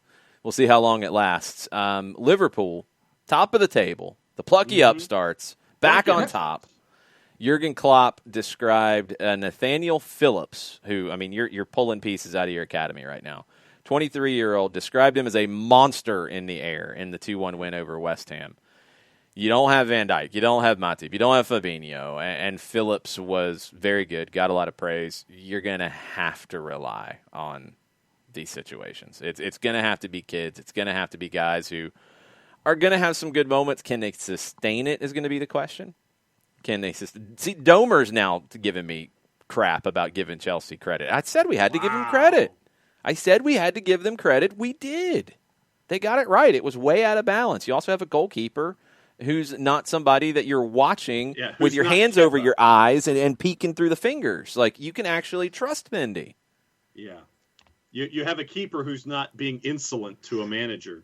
Kepa's scarier than your best Halloween flick that you watched over the weekend. You've got somebody you can trust now. That helps a lot. But they found the balance. So good for Chelsea. We'll see if they can keep that up. We'll see if Liverpool and their piecemeal lineup, the plucky upstarts, if they can find a way to keep it going. Plucky. Yes. We'll see. Plucky upstarts. Yeah, So no, plucky, hey, so upstart. it is a very strong performance from them to get a win. Any win right now is big with just the way the schedule is, with the way the craziness is. They're at the top of the table in England. Leicester with a big win today over Leeds is in second, 1 point back. Tottenham's in third. Everton and Southampton and Wolves are all on 13 points. Everton is in fourth place due to goal differential. Chelsea, Villa, Arsenal are all on 12. Villa has a game in hand. Manchester City is in 10th, tied with Newcastle, although City has a game in hand. Leeds is 12th. Palace is 13th. West Ham is 14th. Yeah, I know. I didn't say Manchester United yet. They are in 15th on 7 points. Yep. Brighton on 16th. Fulham in 17th. They got out of the relegation zone with a win today. West Brom is the first one in the tank. Sheffield United and Burnley are on 1 point each. Yep. Kepa is a Muppet, according to Winterwind, and I can't really disagree. Yeah. No. Muppet. It's really for the relegation fight. I think it's 5 teams for the 3 spots. I figured Fulham was going to be in the discussion. I thought, honestly, today, Fulham and West Brom, I thought that it was going to be a draw. I thought it was going to be 1-1, but Fulham gets full points out of that. Figured West Brom would be a part of the relegation scrap. Sheffield United, just you don't have Dean Henderson in net this season. Aaron Ramsdale is not Dean Henderson. And you've only scored 3 goals in your first 7 matches. But 3-5-2, I thought they were geniuses. I thought it was revolutionary to play 3-5-2. Yeah, exactly. That's what I was told. I was told it was so crazy and unique, and nobody could deal with it. Right. And so they're toothless offensively. They've lost 6 of their first 7, and they're -7. So who are your 5 for the 3 spots? It's not Brighton, the bottom Fulham, 5 West in the table. No, I know. It's Brighton, Fulham, West Brom, Sheffield United, and Burnley. No, that's John. That's the 5 in the table. You think Brighton is a relegation candidate? No, I don't think they are. I think they have been. Yeah, I mean, I think that by the time. So. Yes. 3 losses and 2 draws. I mean, I don't see a whole. No, in 7 games, yes. I'm talking about in 38 games. I'm talking about the whole season. I don't think a team that has found 11 goals in 7 games is going to end up as a relegation candidate. Defensively, it's got to get better. Yes, but that's what I'm looking at more than Neil Maupay scoring for Brighton. Yeah, but the thing is, when you look at these other teams, like there's nobody scoring goals like that. Like nope. that's I don't think Brighton's a relegation candidate. I completely and utterly disagree with you. Okay. So, but yeah, I mean, Burnley let a lot of folks go. Burnley's down. They're going to go down. Yeah. And then Sean Dyche is going. I think he just celebrated his 8th anniversary, and this is not going to be a fun 9th year for him. But yeah, Sheffield United's not scoring. Burnley's not scoring. West Brom is toothless. Fulham slightly more toothless. So Fulham, West Brom, and Burnley are going down. Sheffield United's good enough defensively that I think they'll find a way. I think Brighton is good enough offensively that they'll find a way to get out of this. Fulham, let's see. This was the first step in the right direction. I'm not 100% trusting it, that they're going to go further in this direction. I just don't think West Brom or Burnley are good enough. I think Sheffield United and Brighton have a different level of quality. I'm wondering if anybody else outside of it is going to fall into this morass. You know, is it a West Ham? Is it a Palace? Newcastle's got 11 points so far. I think they're going to end up being okay. Why are you skipping Leeds? Because I don't think they're going to be in that at all. Yeah. You don't think they're going to? You don't think they're going to slip down? I don't think so. I think that 12th, I think somewhere in that 10 to 12 is where I'd anticipated Leeds coming into this season. I think they're where they'll finish. They're going to have swings. They're going to have ups and downs. But it's kind of the same thing that I said. Like they've got almost 2 goals a game. Now they're conceding the same number. They've scored 13. They've conceded 13. But I don't think generally you see a team scoring that much that gets relegated. Usually it's teams who can't find goals and it's teams who can't defend. Very And well. Both. Right now, West Brom has only scored 6, and they've given up 16 in their 7 matches. Yeah, I mean, I think it's you have that combination of both. If you can do one or the other, I think you can do enough to stay up. Are you going to be competing for anything? No. But are you going to stay up? I think so. Yeah. So, you think Leeds is going to get relegated? Why are you turning on Bielsa now? No, they were my prop bet at the beginning of the year. Oh, that's why beginning of the season, they were my you're prop being bet. the evil henchman. That's what you're doing. I'm not being the evil henchman. You're being the sinister minister from ECW. I know what you're doing. Am I? Yeah. Am I? What's that? Oh, no. Those better not be candy corn. What I want to know, see, here's the thing. I got a bag full of candy that I've collected That stuff is garbage. from my picks. And I want to know where my candy is, Jason. Mr. calling me negative. When you see the generically orange wrapped candy. That's the Reese's. This is the Reese's peanut butter pumpkin. Oh, okay. Oh, right no, here. that's good. Okay. Sorry. There you go. You got to turn that around or you're going to scare folks. So yeah, it is, Gundy. What I'm saying is, I can be negative. You can call me mister Negative, but winners collect. Okay. Shoot me your address so I can order the stuff on Amazon because I ain't getting near your house. How about that? There you go. Come in, smashed, put under a heat lamp. Yep. Yeah. I'm going to say kick it a few times before you leave it at his run door. over it with the car. Here, Gwen. Yeah, really? Here, play with this. Oh, no. I'm gonna send it to you from Amazon, but I'm gonna tell them to make sure they kick it around a few times. Yeah, kind of put it under, kind of leave it on the loading dock for 4 days. Right. Yeah. Make sure this goes through the Norcross distribution facility. Yes, do that. I want it to be in like all kinds. I want it to be inadvertent Reese's Pieces of white chocolate peanut butter cups. That's what you get. Yes.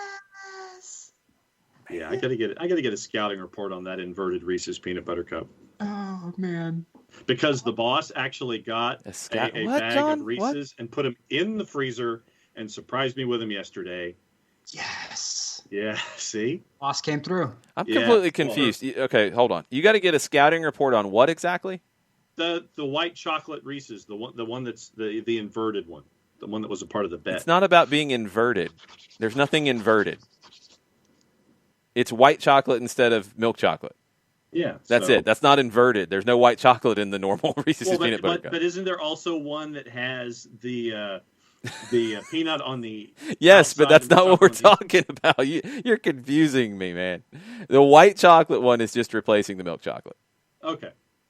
That's what Nick wanted. That's what he's going to get. He's got to send me his address so I can send it to him via Amazon and tell him to kick it down the street a few times. There you go.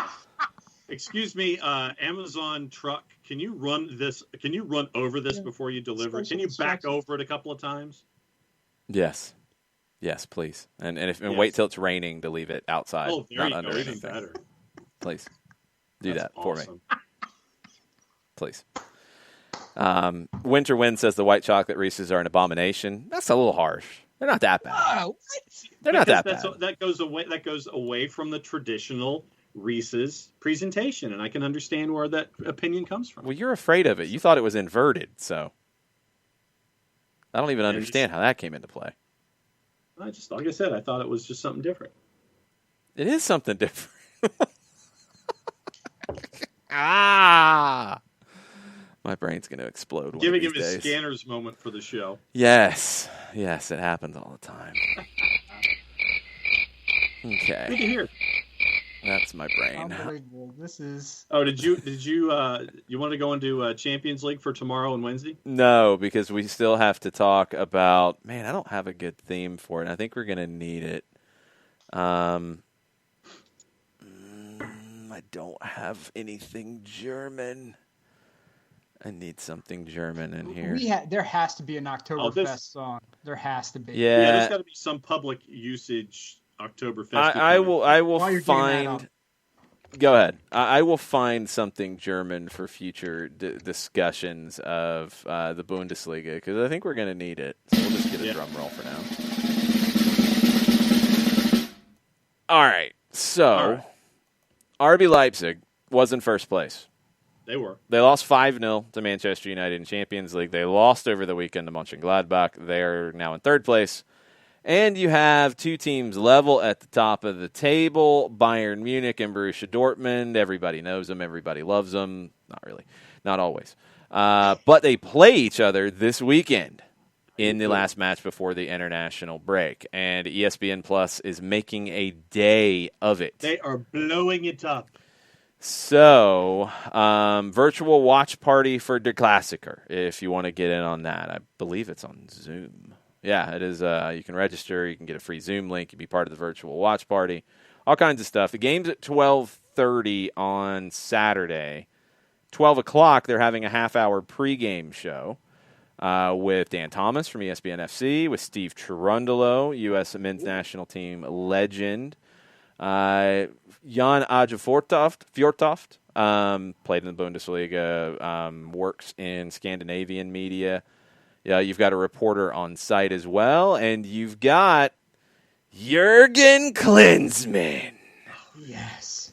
Clinzy making an appearance on the Der Klassiker pregame I could show. manage Dortmund, and they'd be more successful than they are now. I hope he says crazy things. I really hope he says just maddening, crazy things. You know he's going to. Yes, he will. You know he's going to. He will. I just hope somebody goes, how was your last stint in Germany there, Jurgen? How'd it go at Hertha? Hertha Berlin, How'd it go at Hertha Berlin, buddy? Games at 12:30. You got Derek Ray and Taylor Twellman calling it in English. You've got Fernando Palomo and Mario Kempes calling it in Spanish, bringing in the big-time, big guns for this. And then you got an hour of a post-game show with everybody back. Oh. They are really blowing this up in Please a big way. Please let it be Derek Ray all the time. No. Thank God. It's not. No, he's calling the game, John. But then, I mean, after the fact, in the post-game show, let it be Derek Ray all the time. It's the pregame. That's how these things work. It's the pregame crew doing the postgame. That's how they do it. I get what you're saying, though, because sometimes Derek Ray does the... I mean, he might chime in, but you know, they're not paying Clinzy to just do a pregame show for a half hour. What do you want to bet? Clinzy mentions Major League Soccer at some point in his conversations about, I'd be interested. I don't know why he would. That'd be kind of forced. It is the Der Klassiker pregame and postgame. He's like, this is not the Jurgen Klinsmann show. No, but that's the thing, though, is that Jurgen does have an ability to make things about himself very quickly. Oh, no, he'll do it about trying to get another Bundesliga job. Over in England, and then I played over in Italy as well. And then I managed these teams, and then I'm going to conveniently leave out all the ones I failed with. And then I'm going to talk about all these other things, that this transformative process that I have. Yeah, okay. We all know how he does things, man. Like, he'll put in, the Klassiker is amazing. It is wonderful. Like when I played with the Inter, and okay, yeah, sure. Thanks, Jurgen. Blistering commentary. I look, there are very few people who I say are flat out charlatans. That dude is a charlatan. I 100% agree with it. Oh yeah. I mean, if you were talking about doing like bringing him in as a change agent, like to say, hey, look, as a consultant, what would you suggest? Change wise, I would be open to something like that. I want him to do zero. Because it would be absolute word salad and oh yes, absolutely, and all the platitudes, and you'd sit there and you'd think that he was saying some 5-paragraph essay of something that Tony Robbins would put in a 400-page book, but in the end, after you analyze the sentence, you'd sit there and you go, dude said virtually nothing. Nothing. He took up the oxygen in the room for insert soundbite here length. Right. Completely correct. Pretzels, strudel, and cold beer. Sauerkraut, we've got it here. Savano cake, the chicken dance. Wiener Schnitzel, take a chance. Tuba fun, Sabina run. Lederhosen, and... Oh, no! That's it! Wow. That is it! You found it. That's our sounder for talking about the Bundesliga now. Burns, don't kill us, please. I'm sorry. That's awesome. See? You got Nick so wound up he froze. Froze. I'm sorry, Burn. Froze. I shouldn't have clicked on that. Yeah, that was it, brother. You locked that down in a Pretzels, heartbeat. strudel, and cold beer. Sauerkraut, we've got it here. Savano cake, the chicken dance. Wiener Schnitzel, take a chance. Tuba fun, Sabina run. Lederhosen and... Oh no, nothing wrong. It's some Oktoberfest commercial from something. I don't That's know. awesome. I don't know. Byrne is booking flights right now. Byrne is Byrne is like, You're gonna hear a knock on the door. Gwen is gonna start barking, and it's gonna be Bird. Byrne said that's appalling. Gustavo and I had better ideas. The problem is I can't play your ideas because they're licensed things. Yes. So I yeah. can only play stuff that is not licensed. I'm trying to stay away from See, getting in trouble.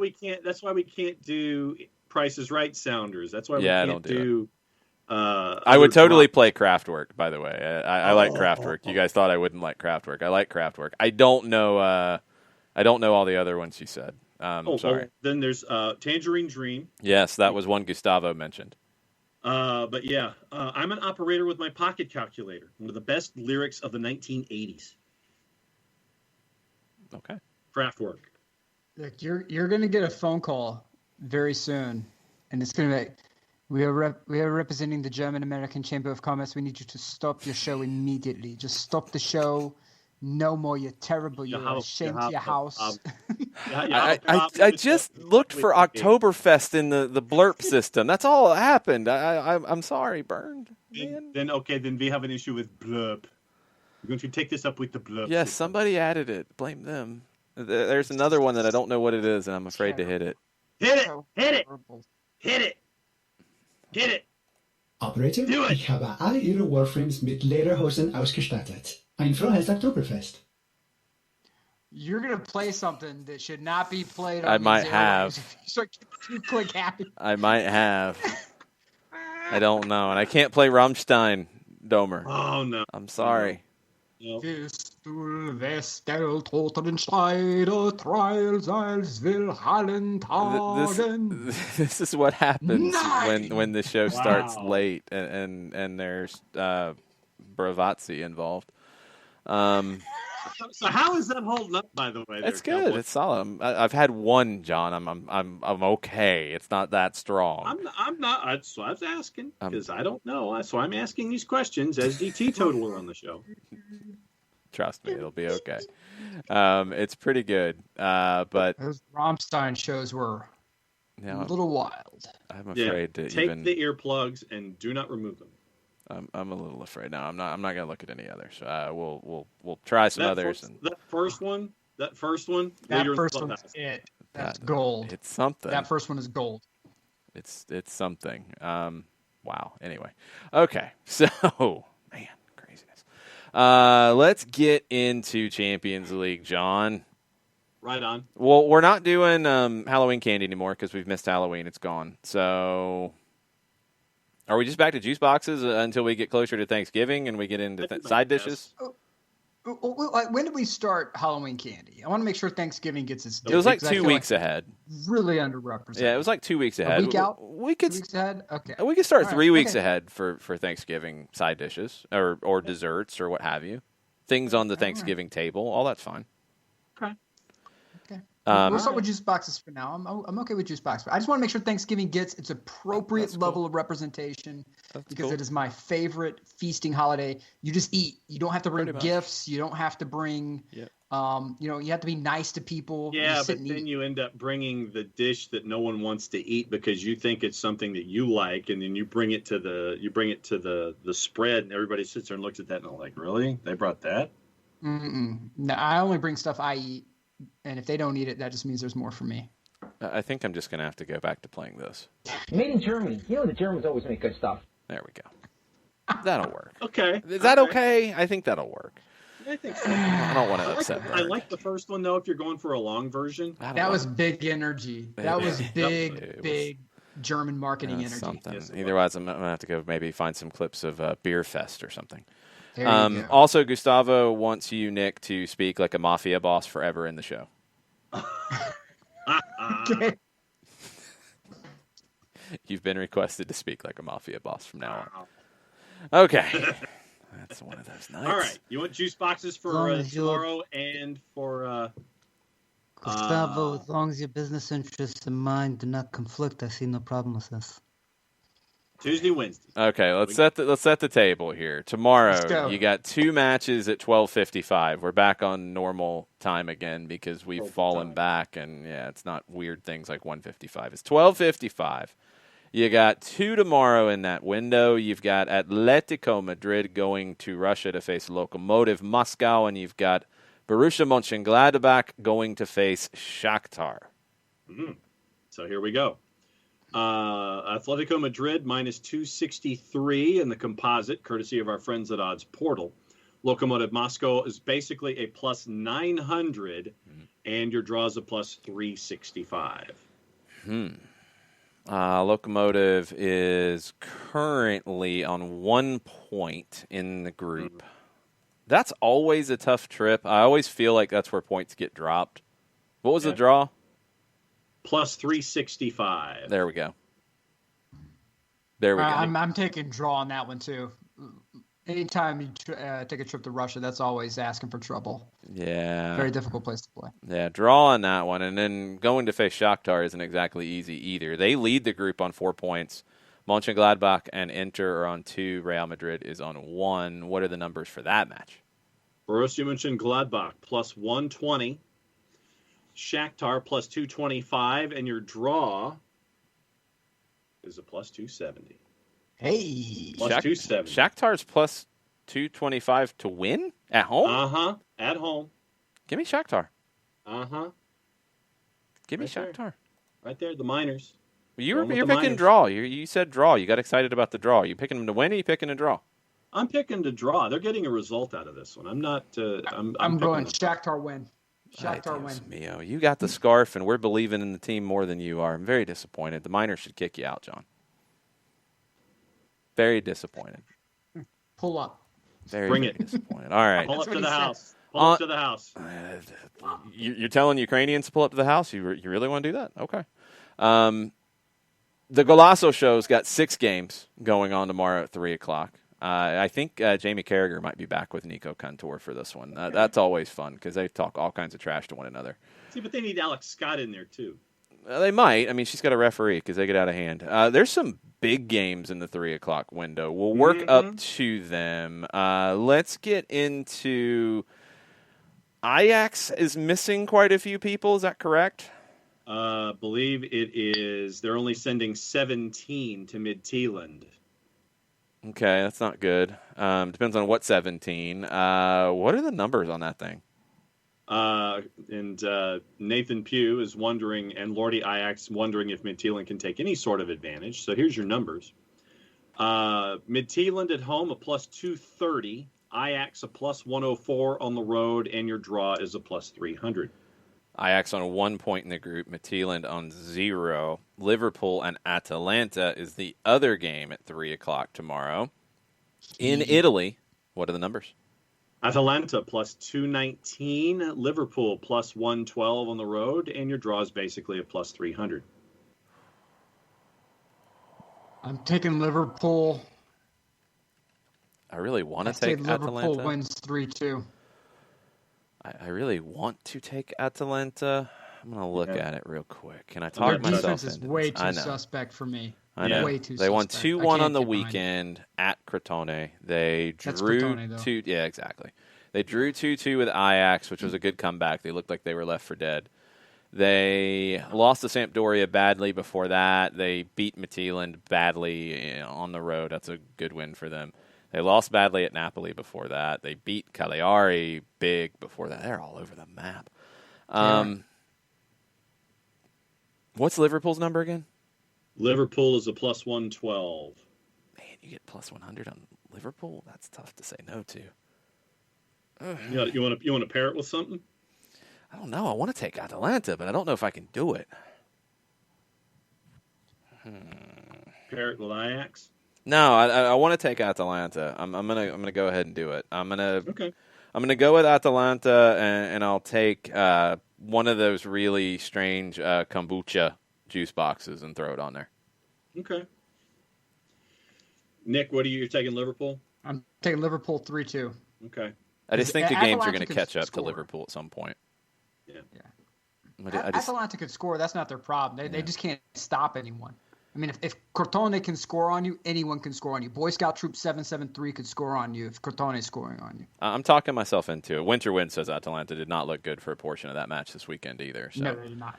I'm taking something I don't like and putting it on just because I want a rooting interest for Atalanta. I want to root against the plucky upstart. Sorry, Nathan. There you go. I apologize. Look, Atalanta is a great team in Italy to cheer for. Yes, They're from Bergamo. That city has been under they've had so much grief. If you want a team in Italy to cheer for, Atalanta is a good one to start with.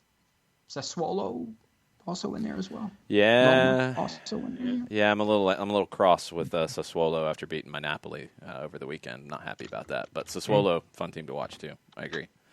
All right. Marseille going to Portugal to face Porto. Marseille is on 0-0. They haven't scored a goal. Porto has won 1 and lost 1. They are in second on goal differential. What are the numbers? Porto minus 116, Marseille a plus 357, and your draw is basically a plus 260. Why did you very strongly emphasize Marseille at plus 357? Because it's the largest number on the board as I'm reading the three of them. Okay, I was just wondering because you got really excited about it. There was no politicization of this matchup using that number with that emphasis. It's just the largest. No, he just didn't. Yes, he just did. Yeah, I can't take Marseille. I was just wondering if there was something I should know. Nope. Can't take Marseille. I am not like a giant Porto fan or anything here, but I think Porto gets the win. Yeah, I'll co-sign the Porto win. Other game in that group is City hosting Olympiacos. Olympiacos has a win. They're on 3 points. They are -1 in goal differential. Porto's on 0. Manchester City has won both of their games. What are the numbers? This one is the largest margin of the day. Okay. Guess Manchester City's minus number. 932. 750. Minus 500 for Manchester City. So knowing that, what do you think Olympiacos is on the plus side? 1,200. Ooh, that's a good price. I'm getting good at this. Right there. Plus 1266 for Olympiacos. Your draw is a plus 630. I'm going to take the draw. I am too. Because I think City's going to rest people because they play Liverpool in the weekend. Yep. I think City can afford to take a little bit of risk here. I think they heavily rotate, and I think they're looking ahead to Liverpool. I'm going to go draw. Okay. Yeah. I think it's going to be one of the most ugly 1-0 wins that you'll see on the day. So I'll go with Manchester City winning 1-0, and it'll be this. If you have this one to watch, don't watch it. 2-2 draw. Watch it because it'll be stupid. Okay. I think there'll be goals in it because I think they'll rotate, and Olympiacos can punish them for some mistakes, but I think they'll have enough attacking talent. It's going to be a 1-1 draw, and I think it's going to be terrible viewing. Well, you don't have to watch it because you got 2 other big games you can watch instead. Inter going to Madrid to face Real Madrid. Antonio Conte is feeling the hot seat. I wonder if that affects his hair. I wonder if his hair gets weird with this kind of heat. If his hair catches on fire? No, well, he's not going to be sitting in if it's a like fire. If it's like muskrat, it could be a little problematic for him. Yeah, I wonder if it just like stands straight up because of the heat or something. I mean, it's not going to act like normal hair because it's not real hair. We know this. No, it's not. Yes. What are the numbers? Real Madrid a minus 116. Inter's basically a plus 300, and your draw is a plus 310. Pair Madrid up with something because they're going to win. I see Inter getting shellacked in this game. I could see like a 3-1. I could see like a 3-1 win for Real Madrid pretty easily on this one. Yeah, I think Madrid wins comfortably. Yeah, I'm right there with you. And then the last one on the board for your Golazo show. Bayern headed to Salzburg to face Red Bull Salzburg. What are the numbers? Salzburg, this is your second largest. Well, actually, no. Locomotive was your second largest number on the day. This is number 3 in the clubhouse. Salzburg, a plus 660. Can't do it. Bayern a minus 280, and your draw a plus 485. Do a parlay with Bayern and Madrid. It's not going to pay a ton, but at least you'll get some degree of difficulty in there. Byrne says it as well in the Twitch pitch. Bayern will destroy Salzburg. It's not a good matchup. Salzburg's high line of not very competent defenders against Bayern. People in Austria are predicting an ugly score. I will agree with the Austrians. Oh, wow. Okay. I'm not arguing with Byrne. Also, Winter Wind does throw a variant in here, though. Bayern will rotate heavily going into the weekend versus Dortmund. That's a valid point. Well, yeah, but I just don't think that there's anything with the Salzburg side that's going to catch Bayern by surprise either. Yeah, there's nothing you can do from like a high press that Bayern hasn't seen or dealt with on a weekly basis. Same. So they're okay. Yeah, it's going to be Bayern. Bayern and Madrid is your parlay of the day. Okay. Do Bayern, Madrid, and Ajax as your parlay of the day. Oh, wow. Do it. Why not? Do it. Go to perfect. You had a perfecta with those three. All Do right. it. The trifecta with those. Go for it. I'm putting bad juice boxes on it. I'm putting like money that I can't get exchange rates on here, and I'm putting that on it to see what happens. So you go on an international trip, and you got random doubloons. And you go to the counter when you land, and you're trying to get it exchanged back into American currency, and the woman behind the glass looks at you and goes, "Dude, don't know what this is." So then you get back on the plane, go back to where you came from, and go to their sports book and do that trifecta. That's what you do. Okay. That's how you handle it. Right. Let's get into Wednesday. The early games on Wednesday. Lazio going, man, lots of trips on this one. Lazio going to Zenit, 12:55. What are the numbers? Lazio a plus 162, Zenit a plus 175, and your draws a plus 240. Total toss-up. Yes. I'm not touching this game.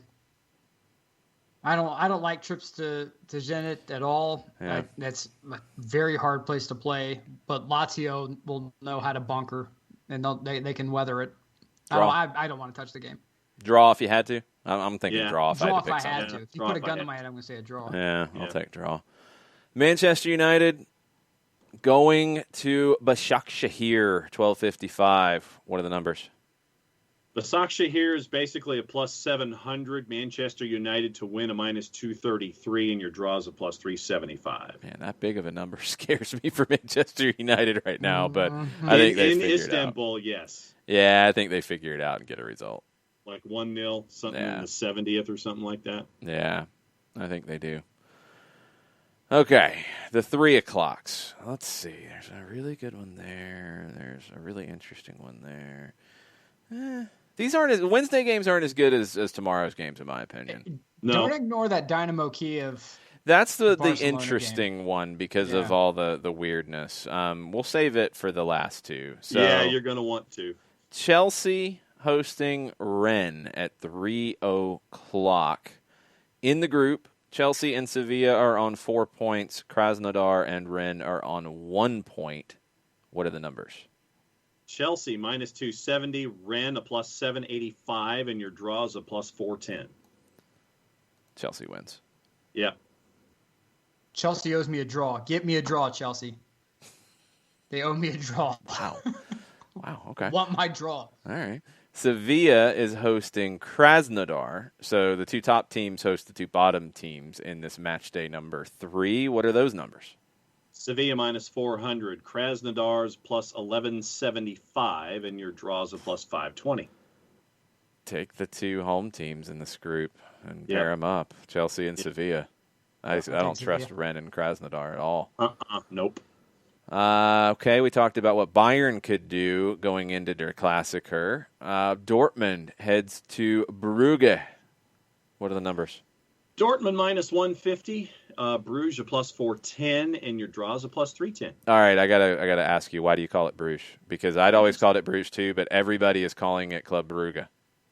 Okay, for as long as I've been watching European football, I always thought it was Club Bruges. I know. I feel like it changed because everybody on CBS's Champions League coverage is calling it Brugge. Brugge? Brugge. Brugge. So it's a foghorn now? No. No. Nobody made it a foghorn. What? You guys talk amongst yourselves for a minute. I got to get another drink.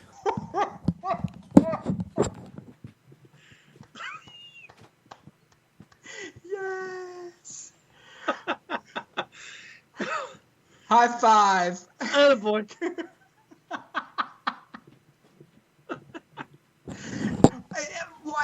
I thought the same thing. I thought Brugge. A foghorn? Really? Brugge. A foghorn? Man. Brugge. It's one of those nights. All right. Oh my god. Bernd, please fix us on the pronunciation Off the here. rails, man. Because I love it. Yeah. Off the rails in hour number 1, off the rails in hour number 2. I'm telling you, everybody called them Brugge, so I just need to know. I'd always heard Bruges as well, so but I'd never heard of Foghorn. I got nothing on that one. Yeah. Brugge. So what are the numbers? Anyway, Dortmund minus 150. Brugge plus 410, and your draws a plus 310. we're gonna get so much hate mail. Dortmund wins. Yeah, I ain't touching it. Yeah, Byrne says they can't afford to rotate too much. They got to get some points. You look at the group; they're on 3. Brugge is on 4. Lazio's on 4. Zenit is on zilch. Yeah, they can't afford to rotate here. So I'm with that. I think Dortmund gets the win. I take a draw. Wow. Okay. Wow. Take a draw. Any particular reason for that? My gut's telling me draw. Okay. My gut. No, fair enough. I have no mathematical computation that tells me that how it's going to go. I'm just saying from my gut. You have the Klassiker. You have. I'm just saying I'm feeling draw on this one. So you're feeling the foghorn, huh? Dortmund has a banged up back line. No Mats Hummels. Winterwind thinks Brugge has a chance. So maybe you're not crazy, Nick. Maybe you're not crazy. Nick's favorite team, not really. Juventus heads on the road to Ferencváros. What are the numbers there? This is your second largest margin in the 3 o'clock window. Ferencváros is a plus 1,300 at home in Hungary. Juventus is a minus 417, and your draw is a plus 525. Cristiano Ronaldo's back. Ain't touching Ronaldo's back. Weston McKennie's back. Ain't touching it. Juve wins. Blowout Juve City. wins. They win comfortably. Juve Blowout wins. City. Dynamo Kiev with 13 people not making the trip, 9 positives with COVID, 3 injuries, a player suspended. They're going to face a broken but undefeated in Champions League Barcelona team. Dynamo Kiev is on 1 point. Juventus is in second on 3. Barca's on 6. What are the numbers? You better find that stanky juice box in the back of the fridge. For what reason? Maybe even the 4-pack. Why? Barcelona minus 1111. Mm-hmm. Your draw is a plus 1042, and Dynamo Kiev is a plus 2775. I'm not putting any stinky juice boxes on it. I'll just throw them in the trash instead. Okay. Dynamo Kiev Watch this game for the water kid to come in for Dynamo Kiev. Yeah. Maybe score a hat trick. Who knows? There you go. Stanislav, let's go. You're in. Wait, what? Huh? The 62-year-old assistant coach has to dress out. That's right. He comes in and he hits a Golazo from 35. Yeah, I am not getting anything on that one. Go ahead. Work great. The key for Dynamo Kiev is they're going to have to do whatever they're going to do in the first 15 minutes. That's it. Yep. You have 15 minutes to go all out. After that, you have no choice. You don't have the manpower. You got to just try to stymie the works. Yep. Okay, before we get to the last game on Wednesday, we might have no clarification on the pronunciation thing. Byrne says Brugge is the Flemish-German pronunciation. Bruges is the French pronunciation. That's how I've generally heard it. Yeah. Belgium has both languages, so I guess it just depends. So we're all correct. Yeah, but the thing that's weird is I have always heard it Bruges as well. That's how they've always been referred to. But CBS, in their English language coverage, has consistently across the board, and they do have a lot of Brits in their commentary team, but they have across the board called it Brugge. It's been a hard G. So what do they call it? What does the CBS crew call it? Brugge. One more time. Brugge with a hard G, not Bruges. What? What did I do? No, you were fine. I just wanted to clarify. I don't know. I mean, I don't know what's right, what's wrong. That's what's interesting about some of these. I think we're all correct at the end of the day. Do we have any French speakers out there who want to chime in on this? Well, but it's Belgian. We need Belgians. Do we have any Belgian speakers? Well, they speak both. That's the whole point. That's what Gustavo says both are good. I'd always heard Bruges until Brugge has now become more common, at least in our television presentation. So I didn't know. I'm literally like wondering. I'm going to go with the French pronunciation. I'm going to go Bruges, and then I'm going to... You're going to be French instead of going with the German. Yeah. Okay. I'm going to go with this, yeah. Okay, so you're going to go with the draw? You're going to go with... It just, Bruges. Bruges. It rolls off the tongue. It rolls. Got to support my Mediterranean adjacent brothers and sisters. The Mediterranean adjacent, you're supporting that? The French side. So we have to reach up to the Belgians and say hi. All right, here is what Alison Lindley, who is a female in Belgium, said. Club Brugge. That's the Brugge. God, all right. A male in the Netherlands said. Club Brugge. Brugge. Okay. So it's almost like an H instead of a double G. Well, that's going very hard, yes. Gustavo says in Belgium they're Flemish and Wallons. They're French, so it's bilingual. Byrne says, so CBS sides with the Flemish side of Belgium, not the French side. They're making a political stance. Yeah. there's some English folk on there, so I think, there may be a little bit of... Well, Kate Abdo worked in Germany for a long time, so... action going on there. All I'm saying is you may have a little bit of angst toward King Louis there. That's all I'm saying. a little bit of the EU stuff going on. Look, the language stuff and pronunciation stuff fascinates me because we've talked about it a bunch of times. You want to get it right as best you can, but you have to understand too that you can't always get it 100% right because we don't speak that language. So it's finding the right pronunciations that are acceptable and what's the right way, and trying to understand when there's differences like this. So this is really interesting to me, and I'm probably the only one, so I apologize. But it's like the Qatar, the Qatari conversation. Yeah, which when I read so much different stuff about it, nothing was completely answered because the letters don't exist in our language. So Right. It's crazy that Qatar is probably closer to the pronunciation in that country. Yeah. But they've went with more of an anglicized version of Qatar. Mm-hmm. And the one that I saw that tried to get it nailed down was they said it more like guitar. Like guitar, like a guitar. Okay. That was the way they tried to tell you to say it in their way of saying it. So it depends on who you talk to. It's probably about the same here. So This is where we're at. Yeah. Winterwind says it's better than people arguing Ajax is Ajax, which is yes, definitely that. Yeah. Yeah, we can all agree on that one. We can all agree on that one. We're all in the same boat there. Yikes. We can all agree that Leipzig is not Red Bull Leipzig. They are RB Leipzig, at least in the way we're doing it. That's right. The RB stands for something completely different than Red Bull. Yes, it definitely does. We're 100% sure of this. Absolutely, Mm-hmm. Totally. Logo looks really similar, but anyway. Yes. They are hosting PSG at 3:00 on Wednesday. What are the numbers for that one? That one has RB Leipzig at a plus 215 and PSG at a plus 129, and your draws at a plus 300. Whew. Leipzig comes in after 2 losses. Man, did they get it right here? No. No? You don't think so? No. No Mbappe for PSG now.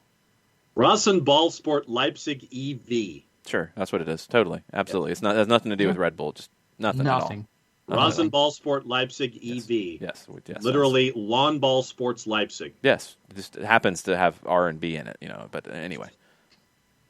Total coincidence. And they play at Red Bull Arena. Who knew? Well, they sponsor it. I mean, they paid for the sponsorship. That's how it goes. Shocking. Yeah, Amazing. we know how this happens. I'm going Leipzig. No Mbappe, PSG, nope.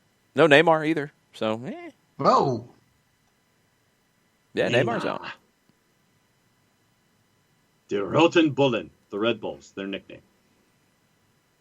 Rasenballsport Leipzig EV. That's where we are. Okay, yeah, there's turmoil at PSG with I'm gonna take Leipzig. Turmoil to me, like if anybody ever wants to know, like is it angst or is it turmoil? Well, there's turmoil with Tuchel and how that's going to all. Whoa, hold on.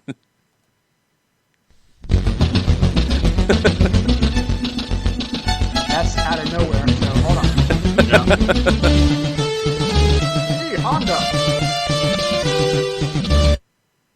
Mondays with Reddit. Mundo Deportivo reporting that Dinamo Kiev arrived to Barcelona with 13 players. The minimum that UEFA states. If another player tests positive, the match will be suspended. Okay, well then, didn't Shakhtar go to Real Madrid with 13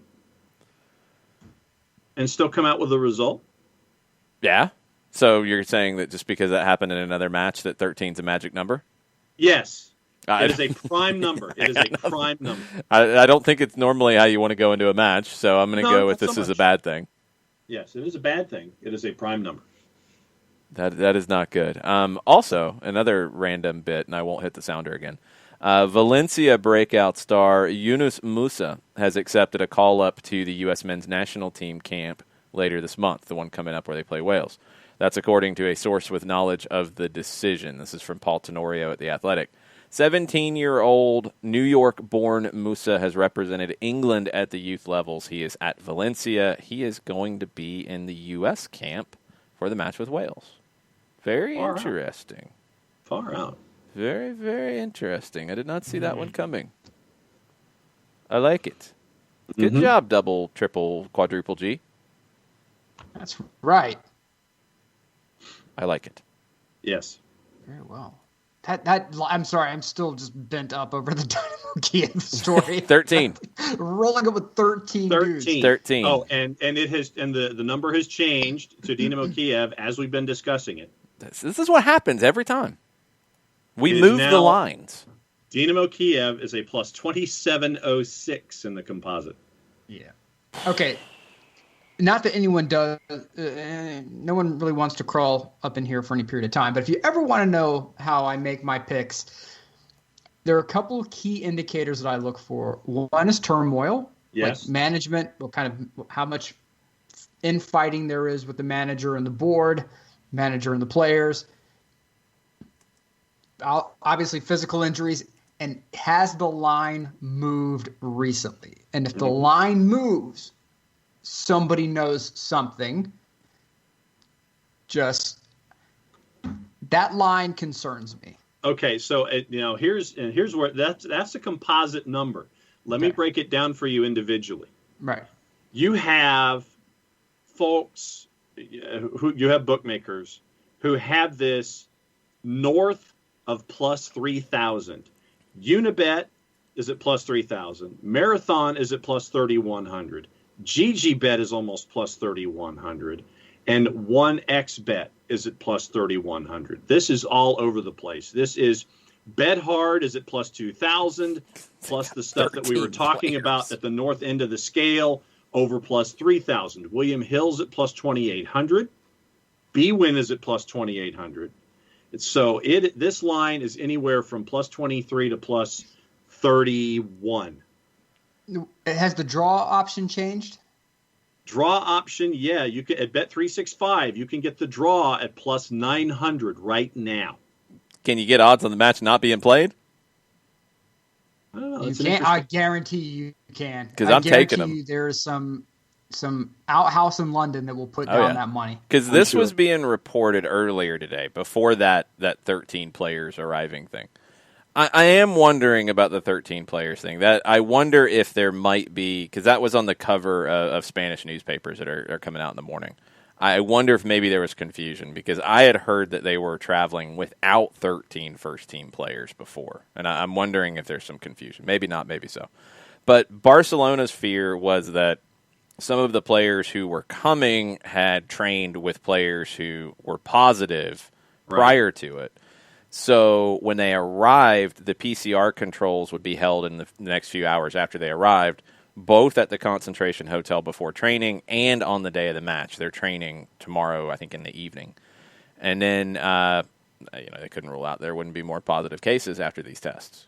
So, we'll see. I would bet on the match not being played, Winterwind. I'm with you on that. If I'm looking for action on that game, that's the action I'd be looking for. I'm just still looking at Bet365 with this low number at a plus 900 for a draw. There's no way I'm touching anything about any that draw result interests for me. Kiev. No, you guys are degenerates completely. In chaos, there's opportunity, Jason. Exactly right. Chaos, my man. You got to No. commit to the chaos. Nope, not committing to the chaos.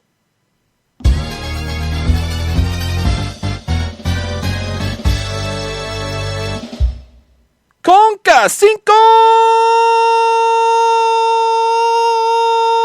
con John Nelson. So you're saying that the it's time for the CONCACAF update? Yes, it is All time for the Conca Cinco con All right, John so hit Nelson. me. I gotta get it started. All right. I always try to surprise you. I don't give you any kind of tip like I'm looking down to set my stopwatch. All right. Let's do the timer, and we are at 5, go. All right. And a lot of this actually is CONCACAF Champions League and CONCACAF League information. We will wrap up with some Liga MX because at the top of the hour, we have the last match in match day 16 of 17 here in the Guardianes 2020 as León and Santos Laguna will be going at it, and we'll give you the update as to the table and how crazy that is as they head into the last match week in the Aperture. CONCACAF has confirmed plans to resume the 2020 CONCACAF Champions League. Competitions concluded in a centralized location in the United States. Quarterfinals, single-leg semis, and the final will be played between December 15th and December 22nd. And CONCACAF admitted themselves that this is an exciting new format and schedule to resume CONCACAF Champions League. So, quarterfinals to be played December 15 and 16 in 2020. Not 2021 or 2022. It's going to be December 15, 16, 2020. Here's your current scores. Olympia leads Montreal Impact 2-1. We all know about Club America and Atlanta United. Club America with a 3-0 lead. Tigres leads NYCFC 1-0. LAFC and Cruz Azul have not started their quarterfinals. So with those quarterfinals, 3 of the 4 already having been played, the first legs, they're in the door. So for the purposes of the second legs, the games will be considered home matches at this to-be-determined neutral venue inside the United States for the 3 teams that played their first leg away. So Olympia, Atlanta United, and Tigres will be your home teams for some match day to be determined on December 15th or December 16th. At the end of the second legs, if the aggregate score is level, away goals rules apply. So something to keep in mind here 5 or 6 weeks from now is the score level on aggregate and away goals. Matches will go straight to penalties. And once again, since the quarterfinal between LAFC and Cruz Azul did not play a first leg prior to postponement, the tie is going to be settled by a single match.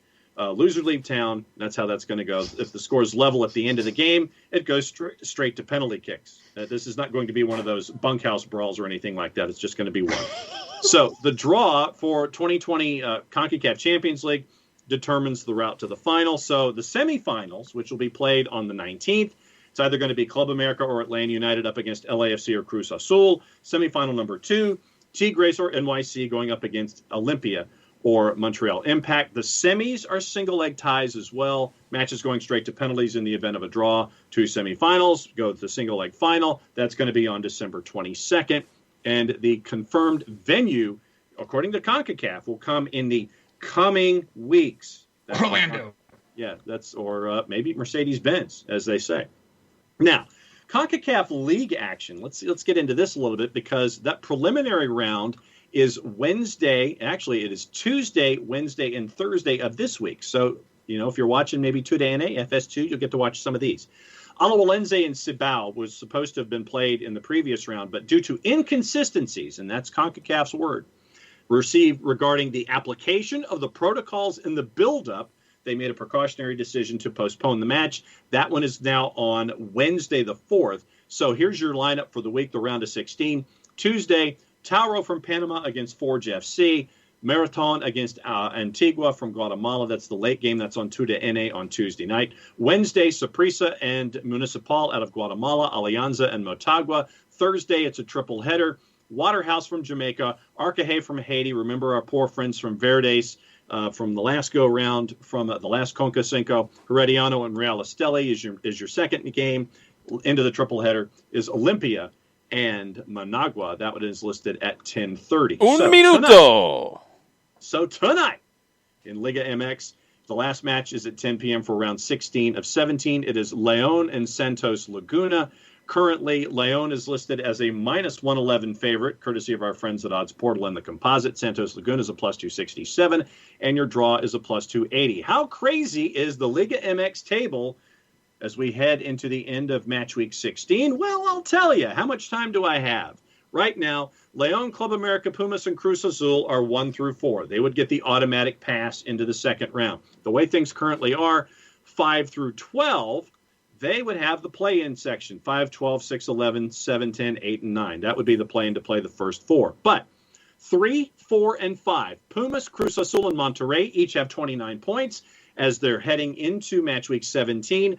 At the bottom of everything, Necaxa is at 21, Toluca is 11th at 20, Juarez is at 18. But Puebla and Mazatlan have an outside chance at 17 and 16 points to make their way in. 4 teams have been eliminated. When it comes to the Guardianes, it is Xolos, Atlas, Querétaro, Atlético San Luis at 14, 13, 12, and 11 points. And that's your Conca Cinco. Well done. Muy bueno.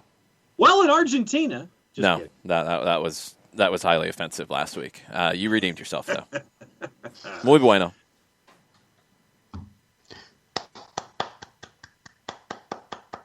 Whew. Well done. That's a lot. That's an award. That was a lot in 5 minutes. Multimedia personality right there. Boom. You covered a lot of ground. I'm very impressed. I'm also very impressed with the La Liga leader for passes into the final third. This is a league that's got, Cruyff. It's got Pau Torres. It's got Dani Parejo. Who is leading La Liga for passes into the final third by a lot? Who is leading passes into the final third by a lot? Sergio Ramos. The man cannot be stopped. He's a cyborg. And he's out of contract at the end of the year, too. Yep, play for a deal. Miami. Saudi Arabia. No, he's far too much of a competitive guy. He's not going to go to Saudi Arabia. MLS, maybe. Man, I wonder what is going to happen with him. I mean, they're talking about a new deal, but it hasn't gotten done. That's a fascinating one if he lets that thing wind down and he can go wherever he wants. I don't think he leaves Madrid. I'm willing to entertain the idea he comes to MLS. I don't think it's crazy to think that. I mean, there is a team out there. Nick, are you sure there's not a team out there that would possibly need some help? Yes, it could be a wonderful team in Miami. We have a wonderful team. Me and my wife are down there right now. We're going to be wonderful Miami, South Beach. Jason's searching for something. I'm looking to see if they played together because I can't remember if they crossed paths. I they believe did. They did at Madrid. They did. 2005 is when Sergio went to Madrid after leaving Sevilla. One of the greatest signings in Real Madrid history. I'm telling you. Oh, the folks on Sergio, would you like to come to Miami and have a spot of tea? I mean, hang out with Higuain, get the... Oh, God. Sergio also has a famous wife, Pilar Rubio, TV presenter in Spain. So, I mean, you're all set. Like, you are all set with, like, the power couples of Miami to run things. Miniseries writes itself. He already did a miniseries. Like, he could do the round 2 of the Amazon Prime documentary. El Corazón de Sergio Ramos. I'm sure that there can be several sponsorship opportunities that can offset any costs that are not covered by MLS. They are doing another documentary, La Leyenda Sergio Ramos. It's coming in 2021. It'll be the last season, I guess, at Madrid. Then episode 3, Miami. Dun, dun, dun. Winter Wind is saying Sergio Ramos to Atlanta confirmed, and Gustavo thinks Nick is nuts. Kefsy Nick wanted to know what you thought about Moises Brace this past week. Moise can, yeah. Well, look, I think he's a guy who should have been given more of an opportunity in Italy. I love that he's finding his way. The Everton thing was so weird. Yeah. Hey, look, I thought Everton was going to work because of Carlo. I thought Carlo would give him the time and space that he needed to thrive. Didn't work out, but hey, Moise Kean is somebody who I need to do well because he is going to feature for the Italian national team going forward. So I need that kid to thrive. I don't care where he thrives. I just need him to thrive. So if he scores a brace, go forth, my young son, and wreck the opposition. You have my blessing. Nomen Patri et Filii et Spiritus Sancti. There you go. Kefsy is saving listening to tomorrow while volunteering. So Kefsy says, I hope y'all enjoy yourselves. Mucho platico. Excellent stuff, Kefsy. Very cool. Love it. Joe Boss says the Zlatan goal was incredible, even though I cannot like him. Yeah, it was an incredible goal. It's okay not to like him. Yeah, I still don't like him. It's okay. Nathan Pugh, in addition to our conversation about Liverpool, bought his daughter her first soccer ball, Up the Little Ones, and it is a sparkly blue soccer ball that has pink rainbows and pink unicorns all over it. I love it. I love it. Up the Little Ones. Up the Little Ones. Yes. Plucky upstarts in the best way. Yes, and apparently Cuppers has listened to the morning show and is grading my promo read at a 6. That's about the average. This promo? No, Which one? the promo from the morning. No, your morning promo from this morning. Yeah. I thought Katie Weaver, the East German judge, was extraordinarily. But are you surprised? It's East German. Difficult. It's the East German judge. Yeah, the East German judges never. That's what they do. No. That's all I'm saying. That's what they do. Yeah, they do. Yes, Frau Wittgens needs to completely readjust her scoring sheet there. Do you remember a young Italian who played at Arsenal named Arturo Lupoli? No. Name does not ring a bell. He was recruited from Parma. He made his first team debut in 2017. He made somebody that we care about a lot on this show very angry during his time at Arsenal. Yes. Okay. Continue. Yeah. Nicholas Bentner. I was going to say, where's the music? We don't have Bentner music. Bentner doesn't get music. I mean, what does he get, really? It's Bentner. I don't have Danish music. Then we have I thought we had a Bentner stinger or something. No, he'll just get this. Are there things that make you angry? Yes, there are. Nicholas Bentner is one of them. He became fixated in Arsenal's youth teams on outscoring the, quote, dribbling, utterly selfish Italian. Okay. Yeah. Henri told him off. So he had an interview with Oliver Kay at The Athletic, which is pretty thorough. It's a lot of stuff that we've covered. He gets into his family a little bit, and that sounds very strange. I did not know much about his upbringing. He grew up on an island that Bentner said outsiders refer to as Ish Island. They don't say Ish. The place they decided to build the sewage works. Oh, wow. So there you go. Literally. Yes, literally. That is true. Let's see. So they talk about Steve Bruce's daughter coming into play. He accepted several 1,000-pound bets that he would succeed with Steve Bruce's daughter where others had failed. He ended up falling for her, which wasn't part of the plan. He felt guilty about accepting his winnings, but he burned through them anyway. Nightclubs, strip clubs, casinos, fast cars. And the Bruce family was just defensive about the whole thing. Bentner would have Sunday lunch with the Bruces, playing Happy Families, then hit the town, staying out until the early hours, and incurring the manager's wrath or dismay by turning up for the next day's training, the worse for wear. Shocker. Yeah, not exactly a shock. A lot of stuff with Arsene Wenger. Bentner didn't get along with Emmanuel Adebayor. Shocking. Yeah. Described him as an odd fish. Okay, fair enough. He liked Van Persie a lot, he says, but he didn't like Adebayor. No chance of us ever being friends. Sure. Adebayor is just distraught. Yeah, absolutely. He'll get right on that. Totally. Yeah. He felt like there were too many gold diggers at the usual footballer hangouts in London. He started going to private clubs where he would chat to Prince Harry. Always friendly, always down to earth. His next serious girlfriend was Caroline Fleming, a Danish baroness. That only added to the Lord Bentner caricature, of course. Absolutely, totally.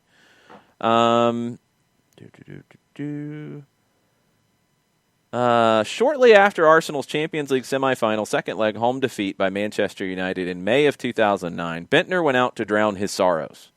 He remembers turning up at this private club, Bougies, but nothing else until he woke up the next day, fully dressed, in a freezing cold bath, feeling terrible, and with an immense number of missed calls on his phone.